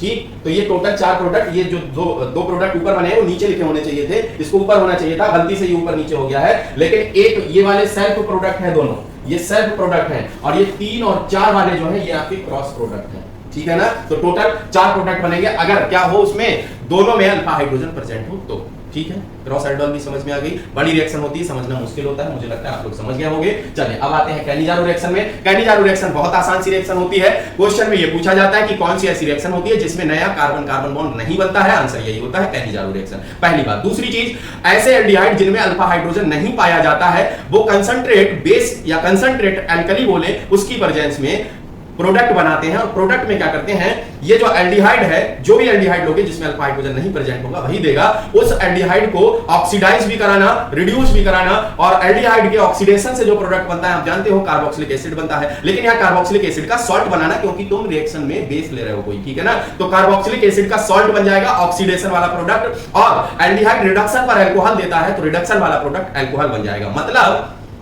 कैनिजारो रिएक्शन में जो एल्डिहाइड होगा वो कार्बोक्सिलिक एसिड और अल्कोहल दोनों बनाएगा ना। तो जो कार्बोक्सिलिक एसिड है वो रिडक्शन प्रोडक्ट है, कार्बोक्सिलिक एसिड जो है वो ऑक्सीडेशन प्रोडक्ट है, और जो अल्कोहल है वो आपका रिडक्शन प्रोडक्ट है। यहां एक ही रिएक्शन में एक ही मॉलिक्यूल, मतलब एल्डिहाइड अकेला ऑक्सीडाइज भी हो रहा है, रिड्यूस भी हो रहा है, मतलब क्या हो गया? डिस्प्रोपोर्शनेशन। इसी को तो डिस्प्रोपोर्शनेशन बोला जाता है। ठीक, तो ये रिएक्शन जो होगी वो डिस्प्रोपोर्शनेशन रिएक्शन का एग्जांपल भी होगी। तो आइए देखते हैं इसको। Aldehydes which do not have an alpha hydrogen atom undergo self oxidation, खुद ही ऑक्सीडाइज होगा, एंड रिडक्शन, जिसको क्या बोलोगे? Disproportionation reaction. On treatment with concentrate alkali, कौन सा बेटा? Concentrate alkali. ऐसे याद रखिएगा, डाइल्यूट एल्कली जो था एल्डोल में था, कंसंट्रेट एल्कली कैनिजारो में है। कंसंट्रेट एल्कली, कंसंट्रेट में C है, कैनिजारो में C है, तो कंसंट्रेट एल्कली जो है वो कैनिजारो में लेंगे, क्योंकि कंफ्यूजन होता है कि किसमें डाइल्यूट लेना था, किसमें जो है कंसंट्रेट लेना था। तो याद रखिए, कैनिजारो में C, कंसंट्रेट में C, तो कंसंट्रेट कैनिजारो में लेना, ठीक है ना? तो इससे क्या होगा? One molecule of the aldehyde reduced to alcohol while another is oxidized to carboxylic acid salt। ठीक, रिएक्शन देखो, ये HCHO लिया, ये HCHO लिया, क्योंकि दो मॉलिक्यूल इसलिए ले रहे हैं क्योंकि ऑक्सीडेशन एक का कराना है, दूसरे का रिडक्शन कराना है। कंसंट्रेट KOH की प्रेजेंस में। तो बताओ, ये तो आपका मेथनॉल बन गया, एल्डिहाइड को रिड्यूस करके ये प्रोडक्ट बनाया, एल्डिहाइड को ऑक्सीडाइज करके ये प्रोडक्ट बनाया, सॉल्ट ऑफ कार्बोक्सिलिक एसिड बना। दूसरा बेंजल्डिहाइड जिसमें अल्फा हाइड्रोजन नहीं पाया जाता है। नॉर्मली अगर क्वेश्चन पूछा जाता है इन्हीं दोनों पे पूछा जाता है, यही दोनों ऐसे सस्ते टिकाऊ ऑप्शन है जिनमें अल्फा हाइड्रोजन नहीं पाया जाता, ठीक है ना। चले तो कंसंट्रेट NaOH, तो इसमें क्या करेंगे, बेंजाइल अल्कोहल बन जाएगा और सोडियम बेंजोएट बन जाएगा। तो ये self oxidation self reduction product है, इसको हम लोग कैलिजारो रिएक्शन बोलते हैं। अगली रिएक्शन है कोल्बे इलेक्ट्रोलिसिस। कोल्बे इलेक्ट्रोलिसिस हम लोग एल्केन एल्कीन एल्काइन बनाने के लिए यूज करते हैं। जो भी हमारे पास में क्या होता है, सोडियम या potassium salt of fatty acid या कार्बोक्सिलिक एसिड बोले, उनको हम इलेक्ट्रोलिसिस कराते हैं। उनकी इलेक्ट्रोलिसिस से हमें क्या होता है, चार प्रोडक्ट मिलते हैं। चार प्रोडक्ट में मिलता है एल्केन एल्कीन एल्काइन, अगर जो भी बनाना है उनमें से कोई एक मिलेगा, ठीक है। वो डिपेंड करेगा कि आपने सॉल्ट कैसा लिया है। तो एल्केन बनेगा, मान लो हम एल्केन की बात कर रहे हैं, एल्केन बनेगा, साथ में CO2 बनेगा, साथ में NaOH या KOH बनेगा, साथ में मतलब वो जो भी सॉल्ट है, अगर सोडियम सॉल्ट है तो NaOH और अगर पोटेशियम सॉल्ट है तो KOH, साथ में हाइड्रोजन बनेगा। टोटल 4 प्रोडक्ट बनते हैं। इन 4 प्रोडक्ट में से इलेक्ट्रोलिसिस जब कराते हैं तो 2 प्रोडक्ट आपके एनोड पर मिलते हैं और 2 प्रोडक्ट आपके कैथोड पर मिलते हैं, ठीक है। क्वेश्चन पूछा जाता है कि एनोड पर कौन कौन से मिलते हैं, तो ऐसे याद रखना। देखो मैंने कहा कि ये आपका किसको, एल्केन को बनाने के लिए यूज कर सकते हैं, एल्कीन को बनाने के लिए यूज कर सकते हैं, एल्काइन को बनाने के लिए यूज कर सकते हैं। समझ गए कि नहीं, क्लियर, समझ गए ना। चलो तो फिर ये चीज हो गई। इन सब में देख रहे होगे तुम A पाया जा रहा है, तो ये जो एल्केन एल्कीन एल्काइन होते हैं ये सब एनोड पर मिलते हैं। एनोड में भी तो A पाया जाता है, ये एनोड पे मिलते हैं। साथ में इनके साथ में CO2 भी जो होता है वो एनोड पर मिलता है। या तो एक काम करो, तुम क्या काम करो, देखो अच्छा तरीका, CO2 में कार्बन है, एल्केन एल्कीन एल्काइन कुछ भी रहा हो कार्बन होगा, तो कार्बन जिनमें पाया जाता है वो सारे एनोड पर मिलते हैं। और बाकी के प्रोडक्ट में या तो NaOH होगा या तो KOH होगा, इन्हीं दोनों में से होगा। और साथ में क्या होगा, हाइड्रोजन होगा, उसमें कोई कार्बन तो पाया नहीं जा रहा, तो वो कैथोड पर मिलते हैं। अब दोनों तरीके में से कैसे याद रखते हैं वो आपका मैटर है, जैसे भी चाहे वैसे याद रख सकते हैं, ठीक है ना। तो ये होगा आपके पास 4 प्रोडक्ट आपको मिलेंगे, बहुत सिंपल से तरीके से हम लोग समझेंगे इसको। देखो ये लिया 2CH3COONA, हाइड्रोलिसिस मतलब H2O के साथ इलेक्ट्रोलिसिस कराई इसकी, तो क्या होगा CH3 ये डबल हो गया, ठीक है ना। CO2 2 बार CO2 निकल गया ये, ठीक है, 2 CO2। उसके बाद यहाँ का Na यहाँ का OH मिलकर के 2 NaOH मिल गया, और जो हाइड्रोजन बचा वो H2 के फॉर्म में निकल गया। ये दोनों प्रोडक्ट बोलो जल्दी से कहां मिले होंगे आपको, एनोड पर, एट एनोड। और ये दोनों प्रोडक्ट आपको कहां मिले होंगे, एट कैथोड। एक क्वेश्चन और पूछा जाता है, during the Kolbe electrolysis the pH of the medium increases decreases remain same none of these, ऐसे ऑप्शन बन गए, ठीक है ना। तो इसमें क्या होता है बेटा, NaOH बन रहा है या KOH बनेगा, कोई बेस बनेगा। तो बेस बनेगा तो बताओ, बेस एल्कलाइन होता है, मतलब क्या करेगा, 7 से ज्यादा pH ले जाएगा, pH बढ़ेगा, क्या होगा, बढ़ेगा। During the electrolysis, Kolbe electrolysis pH of the medium increases, ठीक है, बढ़ता है। आइए आप देखते हैं हेल-बोलहार्ड जेलेंस्की रिएक्शन, जिसको शॉर्ट में HBZ रिएक्शन बोला जाता है। क्या बोला जाता है, HBZ रिएक्शन बोला जाता है। इसमें कार्बोक्सिलिक एसिड जो होते हैं वो देते हैं ये रिएक्शन, और ऐसे कार्बोक्सिलिक एसिड जिनमें एटलीस्ट 1 अल्फा हाइड्रोजन पाया जाता है, और उस 1 अल्फा हाइड्रोजन को हटा करके हैलोजन इंट्रोड्यूस किया जाता है। क्या इंट्रोड्यूस किया जाता है, हैलोजन इंट्रोड्यूस किया जाता है। मतलब जो प्रोडक्ट हमारा बनेगा वो अल्फा हाइलोजिनेटेड कार्बोक्सिलिक एसिड होगा। क्या होगा, अल्फा हाइलोजिनेटेड कार्बोक्सिलिक एसिड। तो देखते हैं, carboxylic acid having an alpha hydrogen are halogenated at the alpha position on treatment with the chlorine or bromine in the presence of the small amount of red phosphorus। किसके small presence में, red phosphorus के small amount में हम लोग chlorine और bromine की reaction ऐसे carboxylic acid के साथ कराएं जिसमें अल्फा हाइड्रोजन प्रेजेंट हो, तो अल्फा पोजीशन का हाइड्रोजन एटम हट करके क्लोरीन या ब्रोमीन इंट्रोड्यूस हो जाता है to give the alpha halo carboxylic acid. The reaction is known as a Hell Volhard Zelinsky reaction, ठीक है। RCH2COH, इसमें अल्फा हाइड्रोजन प्रेजेंट है, hydrogen small amount of red phosphorus, H2O मतलब हाइड्रोलिसिस के बाद अल्फा हेलो कार्बोक्सिलिक एसिड मिलता है। बात समझ में आ गई। अरे भाई ये फंक्शनल ग्रुप, ये अल्फा कार्बन, अल्फा पर हाइड्रोजन, तो alpha halo carboxylic acid. Hydrogen आपका क्या हो सकता है, Cl या Br हो सकता है, क्लियर। चलें अब आते हैं गैब्रियल थैलेमाइड सिंथेसिस। जैसा इसका नाम है गैब्रियल थैलेमाइड सिंथेसिस, ऐसी ये रिएक्शन भी है, बड़ी सी रिएक्शन, देख के अच्छा इंसान डर जाता है, लेकिन आप लोग डरोगे नहीं, बहुत आसानी से इसको कर लोगे। देखो कैसे करोगे, मैं बताऊंगा आपको, समझो कुछ बातें इसमें क्या होता है। सबसे पहली चीज तो ये समझना बेटा, ये जो गैब्रियल थैलेमाइड रिएक्शन है ये हमेशा और हमेशा प्राइमरी एमीन बनाने के लिए यूज की जाती है, और प्राइमरी एमीन में भी तुम याद रखना प्राइमरी एलिफैटिक एमीन बनाने के लिए यूज की जाती है। किसके लिए यूज की जाती है? प्राइमरी एलिफैटिक एमीन बनाने के लिए यूज की जाती है। अभी मैं बताऊंगा प्राइमरी एरोमेटिक एमीन क्यों नहीं बना सकते, वो भी मैं बताऊंगा आपको। तो Gabriel synthesis is used for the preparation of the pure primary amine, और प्योर प्राइमरी एमीन में भी कौन सी? ओनली एलिफैटिक प्राइमरी एमीन, ठीक है ना। थैलेमाइड जो होता है, अभी हम इसका स्ट्रक्चर बताएंगे। On treatment with the ethanolic potassium hydroxide form the potassium salt of the phthalimide which on heating with the alkyl halide followed by the alkaline hydrolysis produces the corresponding primary amine. आपको लगा होगा क्या sir line this भी पढ़ा दी, बोल दी, कुछ समझ तो आया नहीं। आएगा समझ, अब आएगा। देखो कैसे आएगा, हम बताते हैं ना, समझ आएगा। देखो बेटा, ये है अपना थैलेमाइड। क्या है? थैलेमाइड। अब ये थैलेमाइड KOH के साथ पोटेशियम हाइड्रोक्साइड के साथ रिएक्शन करेगा। तो सिंपल ऐसे बताओ मुझे, अगर ये बॉन्ड तोड़ोगे तो क्या करोगे तुम? प्लस ये माइनस करोगे, यहां से तोड़ोगे तो K प्लस और OH माइनस। बेटा छोटा है, थोड़ा सा समझ लेगा। तो ये क्या हो जाएगा, यहां से NK बन जाएगा कि नहीं, और ये H2O निकल जाएगा। क्लियर? तो ये देखो NK बन गया। इसी को आगे कंटिन्यू करो। फिर कहा गया कि इसकी रिएक्शन किसके साथ? Heating with alkyl halide. अभी मैं बताऊंगा एराइल हैलाइड क्यों नहीं लिया, यही है। अगर एराइल हैलाइड ले लेते तो यहीं से बन जाता हमारा क्या? Aromatic amine. लेकिन एराइल हैलाइड हम ले नहीं सकते। अच्छा चलो उसी बात पहले कर लो।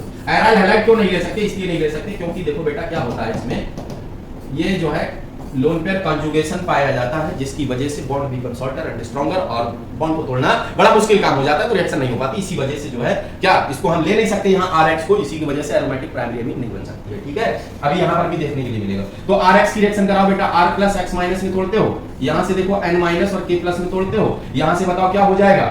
NR हो जाएगा। तो बताओ NR हो गया, KX निकल गया, हो गया। ये जो NR बना था, अब इसको देखो। फिर कहा गया इसकी followed by the alkaline hydrolysis. तो अल्कलाइन हाइड्रोलिसिस Na प्लस, या ऐसा करो Na प्लस को छोड़ो, इस बॉन्ड को यहां से तोड़ो, इस बॉन्ड को यहां से तोड़ो, ठीक है ना। तो क्या होगा, यहां से जो आपके इस NaOH को तोड़ना, तो इस फॉर्म में तोड़ना थोड़ा सा, ठीक है ना। तो यहां से जो हाइड्रोजन है, एक हाइड्रोजन इधर, हाइड्रोजन इधर, बाकी का जो ONA है वो इधर, ONA जो है वो इधर, दो बार है, दो बार ऐसे करके तोड़ के दे दो, ठीक है। तो ये देखो सॉल्ट बन जाएगा इससे, ONA बना कि नहीं बना? बना। साथ में ये जो दो हाइड्रोजन दिए बेटा, यहां से देखो जरा RNH2 दिख रहा है कि नहीं दिख रहा है? तो ये बन गया RNH2, और कैसा? प्राइमरी एमीन तो है। और बताओ कैसी? एलिफैटिक, क्योंकि क्या लिया था यहाँ? अल्काइल हैलाइड लिया था। तो यही वाला R तो आया है यहां तक चल के, तो अल्काइल प्राइमरी अल्काइल एमीन बनेगी इससे खाली। चलो देखो note, aromatic primary amines can not be prepared by this method because aryl halide do not undergo the nucleophilic substitution with the A9 found by phthalimide. Nucleophilic substitution आसानी से नहीं हो पाएगा। उसका रीजन क्या होगा? Partial double bond character, bond become shorter and stronger. Clear? चलिए ये भी हो गई बड़ी सी रिएक्शन। अब इसके बाद हाफमैन ब्रोमामाइड डिग्रेडेशन रिएक्शन, बहुत सिंपल सी रिएक्शन। अमाइड की रिएक्शन होती है, NaOH Br2 की प्रेजेंस में रिएक्शन कराई जाती है, एक कार्बन लेस प्राइमरी एमीन बन जाती है। बस इतनी सी बात समझो, ठीक है ना। क्या बताया हमने? RCONH2 अमाइड की रिएक्शन होती है, NaOH और Br2 की प्रेजेंस में रिएक्शन कराई जाती है, एक कार्बन लेस प्राइमरी एमीन बन जाती है। ठीक, चलो देखो, an amide with bromine in the presence in aqueous और ethanolic solution of the sodium hydroxide gives the primary amine. वो भी कैसी? एक कार्बन लेस प्राइमरी एमीन। याद रखेंगे इस बात को। In this degradation reaction migration of an alkyl और aryl group takes place from the carbonyl carbon to the amide to the nitrogen atom. मत पढ़ो थोड़ी। The amine so formed contain one carbon less. यही बात important है, भूलना नहीं। That of the present in the amide, जो भी अमाइड में पाए जाते हैं उससे एक कार्बन लेस। RCONH2 Br2 और NaOH के साथ रिएक्शन होगी तो एक कार्बन लेस मतलब RNH2 बनना चाहिए। तो ये देखो एक कार्बन लेस प्राइमरी एमीन बनी कि नहीं बनी? याद रखेंगे इस बात को, एक कार्बन लेस प्राइमरी एमीन, बाकी Na2CO3 NaBrH2 ये बाई प्रोडक्ट निकल जाएंगे। अभी एक और रिएक्शन हम बताएंगे आपको जिसमें एक कार्बन लेस प्राइमरी एमीन बनती है, स्मिथ रिएक्शन आएगी वो आपकी, ठीक है ना। कार्बन एमीन रिएक्शन के बारे में कौन नहीं जानता? कोई भी आपकी एमीन हो, लेकिन कैसी हो? Primary amine. प्राइमरी, एलिफैटिक और एरोमेटिक, ऑल प्राइमरी एमीन बोल सकते हैं, ये टेस्ट देती हैं, कार्बोनिल एमीन रिएक्शन देती हैं, ठीक है ना। कार्बोनिल एमीन रिएक्शन जो होती है इसको आइसोसाइनाइड टेस्ट भी बोला जाता है, और इससे जो कंपाउंड बनता है वो आइसोसाइनाइड बनता है, बैड स्मेलिंग कंपाउंड बनता है। कैसा? Bad smelling compound. कैसे होती है reaction? Aliphatic and aromatic primary amines on heating with chloroform and ethanolic potassium hydroxide form isocyanides और carbonyl amines which are foul smelling या bad smelling भी बोला जाता है substance. The reaction is known as a carbonyl reaction और isocyanide test. ठीक है, क्या होता है?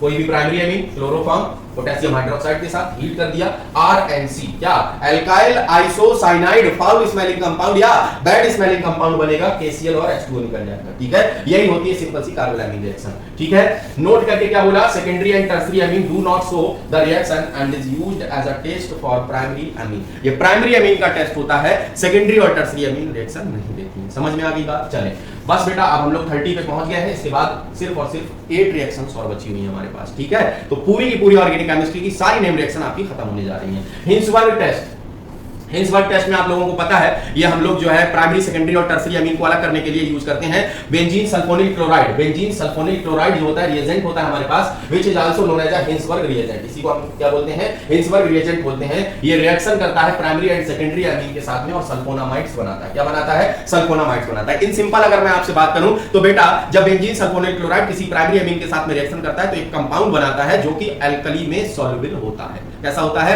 एल्कली में सॉल्युबल होता है. अगर सेकेंडरी अमीन के साथ बेंजीन सल्फोनिल क्लोराइड या हिंसबर्ग रिएजेंट रिएक्शन करता है तो एक कंपाउंड बनाता है, वो भी मैं आपको बताऊंगा क्या बनाता है. वो कंपाउंड जो होता है एल्कली में इनसॉल्युबल होता है. तो प्राइमरी अमीन से जो बना वो सॉल्युबल था एल्कली में, सेकेंडरी से जो बना वो इनसॉल्युबल है. बताओ अलग अलग हो जाएंगे कि नहीं हो जाएंगे? अगर सॉल्युबल तो प्राइमरी अमीन बोल दोगे, इनसॉल्युबल तो सेकेंडरी अमीन बोल दोगे. और कहोगे कि सर टर्शियरी अमीन का क्या है? तो बेटा टर्शियरी अमीन जो है वो रिएक्शन ही नहीं करती इस बेंजीन सल्फोनिल क्लोराइड के साथ, क्योंकि टर्शियरी अमीन में कोई हाइड्रोजन ही नहीं पाया जाएगा, इसीलिए रिएक्शन नहीं होगी. ठीक है ना? तो जब रिएक्शन नहीं होगी तो वो तो अगर रिएक्शन ना की तो वो अलग ही है, वो टर्शियरी बोल देंगे हम लोग. तो प्राइमरी सेकेंडरी टर्शियरी अमीन को अलग करने के लिए हम लोग हिंसबर्ग टेस्ट यूज करते हैं. ठीक है ना? चलो देखो, the reaction of the benzene sulphonyl chloride with primary amine yield and ethyl benzene sulphonyl amide. अभी बताएंगे हम आपको, ये बन रहा है यहां पर. The hydrogen attached to the nitrogen in the sulphonamide is strongly acidic due to the presence of the strong electron withdrawing sulfonyl group, hence it is soluble in the alkali. ये क्या होता है? soluble होता है. ठीक है ना? तो देखो ये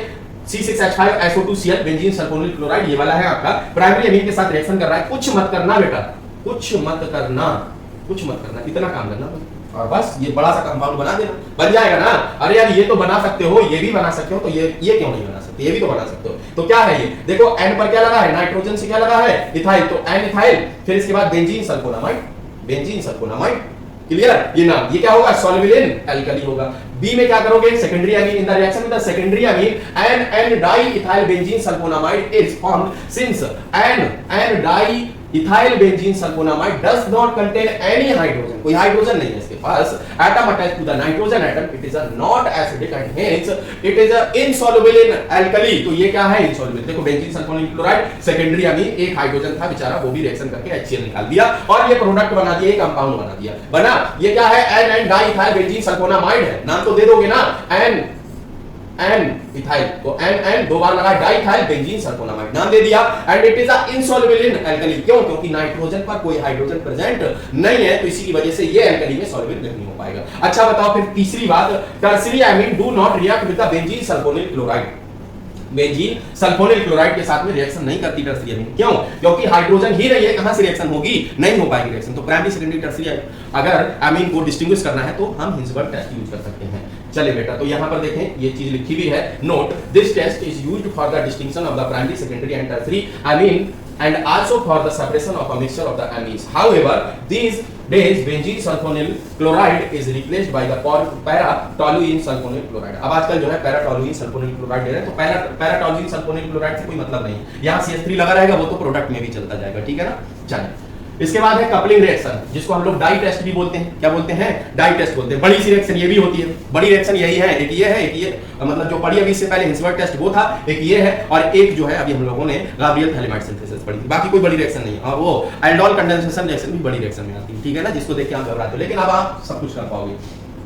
benzene diammonium chloride reacts with the phenol in which the phenol molecule eight the para position is coupled with the diazonium salt to form the para hydroxyazobenzene. This reaction is called coupling reaction. याद रखना बेटा, गलती होती है जब भी question आता है तो गलती होती है. बेंजीन डाइazonium सल्फाइड में तो क्लोरीन निकालते हो, तुम सही करते हो काम. ठीक है, लेकिन ये जो हाइड्रोजन ये OH ग्रुप वाला होता है ना, ये निकल जाता है गलती से. ये मत करिएगा, ये मत निकालिएगा। इसके पैरा पोजीशन वाले हाइड्रोजन में से HCl निकालिएगा। बाकी प्रोडक्ट बनाना कुछ काम कुछ मुश्किल नहीं है, फिर आराम से निकाल सकते हो। तो देखो अल्कलाइन मीडियम में क्या होगा, यहां से HCl निकाल के बताओ NN, और ये इसी से जुड़ जाएगा जाकर के, तो बताओ ये पूरा जुड़ के बन गया कि नहीं बन गया? ये बन गया आपका पैरा हाइड्रोक्सी, क्योंकि देखो पैरा पोजीशन पर हाइड्रोक्सी, एजोबेंजीन बन गया, ठीक है ना। ये कौन सा कंपाउंड? एजो कंपाउंड ना, तो पैरा हाइड्रोक्सी एजोबेंजीन, बाकी Cl- और H2 निकल गया। ये है ऑरेंज डाई। अब याद रखना, देखो फिनॉल से बनती है ऑरेंज डाई। क्या बनती है? Orange dye. अभी इसी की रिएक्शन में एनिलीन के साथ कराऊंगा बेंजीन डाइजोनियम सॉल्ट की, तो बनेगा क्या? येलो डाई बनेगी। कौन सी बनेगी? Yellow die. उसमें भी कुछ नहीं करना है, यहीं का हाइड्रोजन लेना है, NH2RS कोई छेड़छाड़ नहीं करनी है। Similarly the reaction of the diazonium salt with the aniline yield para amino azobenzene, तो वहां पैरा हाइड्रोक्सी बेंजीन थी, यहां पर पैरा हाइड्रोक्सी एजोबेंजीन, यहां पैरा अमीनो एजोबेंजीन हो जाएगी, और तो कुछ नाम नहीं होगा ना। NH2 मतलब अमीनो ना, ठीक है, तो इसको येलो डाई बोलते हैं। ठीक, ऑरेंज डाई OH फिनॉल, ठीक है ना, OO ऑरेंज जैसे याद रखना, गलत मत करना, ठीक है। चले तो क्या होगा, बेंजीन डाइजोनियम सॉल्ट, यहां से HCl निकालना है बस, और कुछ नहीं करना है, इसको जोड़ देना है, सीधे सीधे जोड़ करके पैरा अमीनो बेंजीन बन जाएगा, NH2 आ जाएगा, तो para amino azobenzene, yellow die होती है, Cl- और H2 निकल जाएगा। तो ये रिएक्शन यहां पर ठीक है। आते हैं 32 रिएक्शन का, बेंजोइन कंडेंसेशन। बेंजोइन कंडेंसेशन बहुत सिंपल सी रिएक्शन है, हालांकि पूछी नहीं जाती ज्यादा। एरोमेटिक एल्डिहाइड्स जो होते हैं when heated with an alcoholic solution of the potassium cyanide, किसके साथ? Potassium cyanide, undergo the self condensation to form the benzoins. क्या करते हैं? अपने आप पे कंडेंसेशन। कंडेंसेशन का मतलब अभी आपने देखा था कि नहीं देखा था, ठीक है ना, हाइड्रोजन का माइग्रेशन, अल्फा हाइड्रोजन का माइग्रेशन, वही तो देखो कैसे करके होता है। ये क्या होगा, इसमें जाएगा और ये वाला जो है टूटता है, तो ये H+, ये CO-, और जब ये यहाँ गया तो ये माइनस, ये क्या हो जाएगा? प्लस हो जाएगा। ये हाइड्रोजन इससे जाके जुड़ जाएगा तो OH यहाँ सिंगल बॉन्ड हो जाएगा, और ये कार्बन इससे आकर के जुड़ने लगेगा, ठीक है ना। तो देखो अल्कोहलिक KCl के साथ हीट किया गया तो यही तो हुआ, यहाँ का ये वाला जो आपका हाइड्रोजन था इस पे चला गया, OH हो गया, और बाकी जो है ये कार्बन जो था वो इससे आकर के जुड़ गया, तो देखो COH, इसको बोला गया क्या? बेंजोइन। क्या बोला गया बेटा? बेंजोइन। ठीक, यह बेंजोइन कंडेंसेशन। अगली रिएक्शन है dolls process. Dolls process use करते हैं हम लोग फिनॉल बनाने के लिए, और किससे बनाते हैं? क्लोरोबेंजीन से बनाते हैं। किससे बनाते हैं? क्लोरोबेंजीन। अब आप जानते हो क्लोरोबेंजीन जो है क्या है भाई? एराइल हैलाइड है, उसमें पार्शियल डबल बॉन्ड कैरेक्टर पाया जाएगा, तो drastic condition, high temperature high pressure पर ये रिएक्शन मिलेगी, नॉर्मल तो नहीं मिलेगी ना, क्योंकि वहां पर न्यूक्लियोफिलिक सब्स्टिट्यूशन नहीं हो पाएगा। तो क्या है? The process is used for the manufacture of the phenol. This process involves the heating of the chlorobenzene with an aqueous solution of the sodium hydroxide eight 623 kelvin temperature. बताओ कितना ज्यादा temperature है? Under a process 300 atmosphere pressure. सोच सकते हो high temperature high pressure क्यों लिया गया? क्लोरोबेंजीन एरोमेटिक है ना, एराइल हैलाइड है, तो पार्शियल डबल बॉन्ड कैरेक्टर पाया जाएगा, उसको ब्रेक करना इतना आसान नहीं होगा, ठीक है। तो क्या हो गया? क्लोरोबेंजीन 2NOH के साथ में रिएक्शन की ड्रास्टिक कंडीशन में NaCl ONA बनेगा, सोडियम फिनॉक्साइड, फिर इसकी डाइल्यूट HCl के साथ हाइड्रोलाइसिस कर लो तो फिनॉल बन जाएगा, ठीक है ना। तो क्या बनाया? अल्टीमेटली हमने बनाया मैन्युफैक्चर ऑफ फिनॉल किया। अगले प्रोसेस में रेस्टिंग प्रोसेस। अच्छा देखो डॉल्स प्रोसेस जो है, फिनॉल में OH होता है ना, तो डॉल्स में O होता है, तो डॉल्स प्रोसेस जो है फिनॉल बनाने के लिए यूज करेंगे। और रेस्टिंग प्रोसेस जो आ रहा है, रेस्टिंग में C है, रेस्टिंग प्रोसेस में C है, तो ये हम लोग क्लोरोबेंजीन बनाने के लिए यूज करेंगे। इसके लिए chlorobenzene. Raschig process is used for the manufacture of या प्रिपरेशन ऑफ द क्लोरोबेंजीन। देखो लिखा है the process is used for the commercial preparation of the chlorobenzene. In this process a mixture of the benzene vapours, benzene की vapours ली जाती हैं, air and hydrogen chloride is passed over cupric chloride और iron catalyst at 503 kelvin, chlorobenzene is obtained. ठीक है, कैसे बनेगी? देखो बेंजीन को लिया गया, HCl को और हाफ O2 के साथ, कैटलिस्ट 503 केल्विन टेंपरेचर, क्लोरोबेंजीन का फॉर्मेशन। ठीक, तो रेस्टिंग प्रोसेस से क्लोरोबेंजीन बना है। बस बेटा 4 रिएक्शन हो रहे हैं। होल्स-डीकर रिएक्शन, कौन सी रिएक्शन? होल्स-डीकर रिएक्शन। तो बेटा this reaction is very useful for the preparation of higher bromo alkanes for long chain fatty acid. क्या? लॉन्ग चेन फैटी एसिड में से क्या बनाने के लिए? ब्रोमो एल्केन्स बनाने के लिए यूज की जाती है, ठीक है ना, या हम अल्काइल ब्रोमाइड भी बोल सकते हैं। When silver salt of the fatty acid, कौन से सॉल्ट? Silver salt. कैसा होगा सिल्वर सॉल्ट? RCH2COOAg, इसी टाइप का ना, हायर फैटी एसिड। ठीक, are heated with the bromine in carbon tetrachloride, मतलब इसकी रिएक्शन किसके साथ कराओगे? Br2 के साथ इन CCl4। ठीक है, क्या होगा? A bromo alkane containing 1 carbon atom less than the fatty acid. Fatty acid से एक कार्बन लेस देन होगा उसमें, क्योंकि वो कहां चला जाएगा? यहां देखो RCH2COOAg, ये यहां से CO2 निकाल दो, यहां से एक Br लेकर के AgBr निकाल दो, ठीक है, और एक Br यहां चिपका दो। तो क्या करना है? CCl4 की प्रेजेंस में हीट करना है RCH2Br। बताओ एक कार्बन किसमें चला गया? CO2 में, इसीलिए क्या बोला? एक कार्बन लेस ब्रोमो एल्केन ना, बाकी AgBr। कितना सिंपल है। यहां से क्या करोगे? CO2 निकाल दो, यहां से AgBr निकाल दो, एक Br बचा, इस पे लाके जोड़ दो, तो ये देखो प्रोडक्ट बन गया। नहीं समझे? समझ गए ना? चलो आगे आओ। अगली रिएक्शन है मेंडियस रिएक्शन। कौन सी रिएक्शन? मेंडियस रिएक्शन। ये कम पॉपुलर नेम है जो कि एनसीईआरटी में नहीं मिलेंगे आपको, ठीक है, लेकिन पूछे जाते हैं, एनसीईआरटी में नहीं है, लेकिन पढ़ लीजिएगा। छोटी छोटी सी रिएक्शन है, चार या पांच रिएक्शन है, ठीक, जो एनसीईआरटी की नहीं है। The reaction involves the reduction of an alkyl cyanide in the presence of the sodium and alcohol. The product obtained is the primary amine. तो मेंडियस रिएक्शन जो होती है वो प्राइमरी अमीन को बनाने के लिए यूज की जाती है। ये एल्काइल साइनाइड की रिएक्शन, एल्काइल साइनाइड का सीधे सीधे बोले तो रिडक्शन है किसकी प्रेजेंस में? Na और C2H5OH की प्रेजेंस में। इसको मेंडियस रिएक्शन बोला जाता है या मेंडियस रिडक्शन बोल सकते हैं इसको, ठीक है ना? प्राइमरी अमीन का फॉर्मेशन होता है। क्लियर है? अगर यहां पर आपका आरसीएम की जगह आरएनसी एल्काइल आइसोसाइनाइड होता तो रिडक्शन से सेकेंडरी अमीन बनती, वो भी बात दिमाग में डाल लीजिएगा, ठीक है? स्मिथ रिएक्शन, बेटा ये भी वो रिएक्शन है जिसमें एक कार्बन लेस प्राइमरी अमीन मिलती है। जल्दी से कमेंट करके बताओ कौन सा ऐसा दूसरा मेथड आपने पढ़ा है, दूसरी रिएक्शन आपने पढ़ी है जिसमें आपको एक कार्बन लेस प्राइमरी अमीन मिलती थी? क्या था आंसर? हाफमैन ब्रोमामाइड डिग्रेडेशन, है ना? चलिए, when a carboxylic acid in the concentrated sulfuric acid is treated with hydrozoic acid, hydrazoic acid बेटा N3H, इसकी ऑक्सीडेशन नंबर भी पूछी जाती है, याद रखिएगा, N3 ही तो बनेगा ना, इसकी ऑक्सीडेशन नंबर पूछी जाती है तो याद रखिएगा। In chloroform, a primary amine is obtained. This reaction is called the Schmidt reaction. कौन सी रिएक्शन? Schmidt reaction, ठीक है? तो क्या होगा बेटा? देखो, CH3 CH2 COOH concentrate H2SO4 in concentrate H2SO4 hydrazoic acid in chloroform reaction हुई, क्या हुआ? ये CO2 निकला, ये CO2 निकला, एक कार्बन लेस हो गया, तुरंत CO2 निकल गया, ठीक है ना? यहाँ का नाइट्रोजन और यहाँ का NH बचा और ये वाला H तो NH2 जोड़ते होंगे, नहीं बचा? अरे नहीं बना, देखो CH3 CH2 CO2 यहाँ से निकल गया, हाइड्रोजन बचा, यहाँ से N2 निकालो, अगर बताओ यहाँ से N2 निकाला तो NH बचा कि नहीं बचा? ये NH एक, ये हाइड्रोजन NH2 हो गया कि नहीं हो गया? CO2 और नाइट्रोजन निकल गया, ठीक है ना? तो ये रिएक्शन हो गई आपकी स्मिथ रिएक्शन। और अब हम पहुंच चुके हैं लास्ट रिएक्शन पर, 38 रिएक्शन, ठीक है? वो है हमारी शॉर्टन-वॉमन रिएक्शन। शॉर्टन-वॉमन रिएक्शन छोटी सी सिंपल सी रिएक्शन है। Benzoylation of phenol in presence of alkalies is known as the Schotten Baumann reaction. तो क्या है? फिनॉल का बेंजोइलेशन, ठीक है ना? इसमें है HCl निकालेंगे, सीधे सीधे ये प्रोडक्ट बन जाएगा फिनाइल बेंजोएट। ये है हमारे पास में शॉर्टन-वॉमन रिएक्शन। क्लियर है? तो ये थी बेटा हमारी 38 नेम रिएक्शंस। कितनी? 38 नेम रिएक्शंस, जो कि हमें इस चैप्टर नहीं बोल सकते, इस पूरी ऑर्गेनिक में जो भी हमारे सिलेबस में है उसमें पढ़नी थी, जिससे हमसे क्वेश्चन पूछे जाते हैं। मुझे उम्मीद है कि आप लोगों ने इन 38 रिएक्शन को बहुत अच्छे से सीखा होगा। और अगर आप ये 38 नेम रिएक्शन सीख गए हो तो ये मान के चलो कि आपने कम से कम 8 से लेकर के 20 नंबर आज की क्लास में पक्के कर लिए, इस वीडियो को अगर अच्छे से सीखा। अगर नहीं सीख पाए हो फिर कोशिश करो सीखने की, फिर इसको देखो, ना समझ में आए कमेंट बॉक्स में कमेंट करके पूछो, शेयर करो दोस्तों के साथ में, जिससे कि वो भी सीख पाए, ठीक है?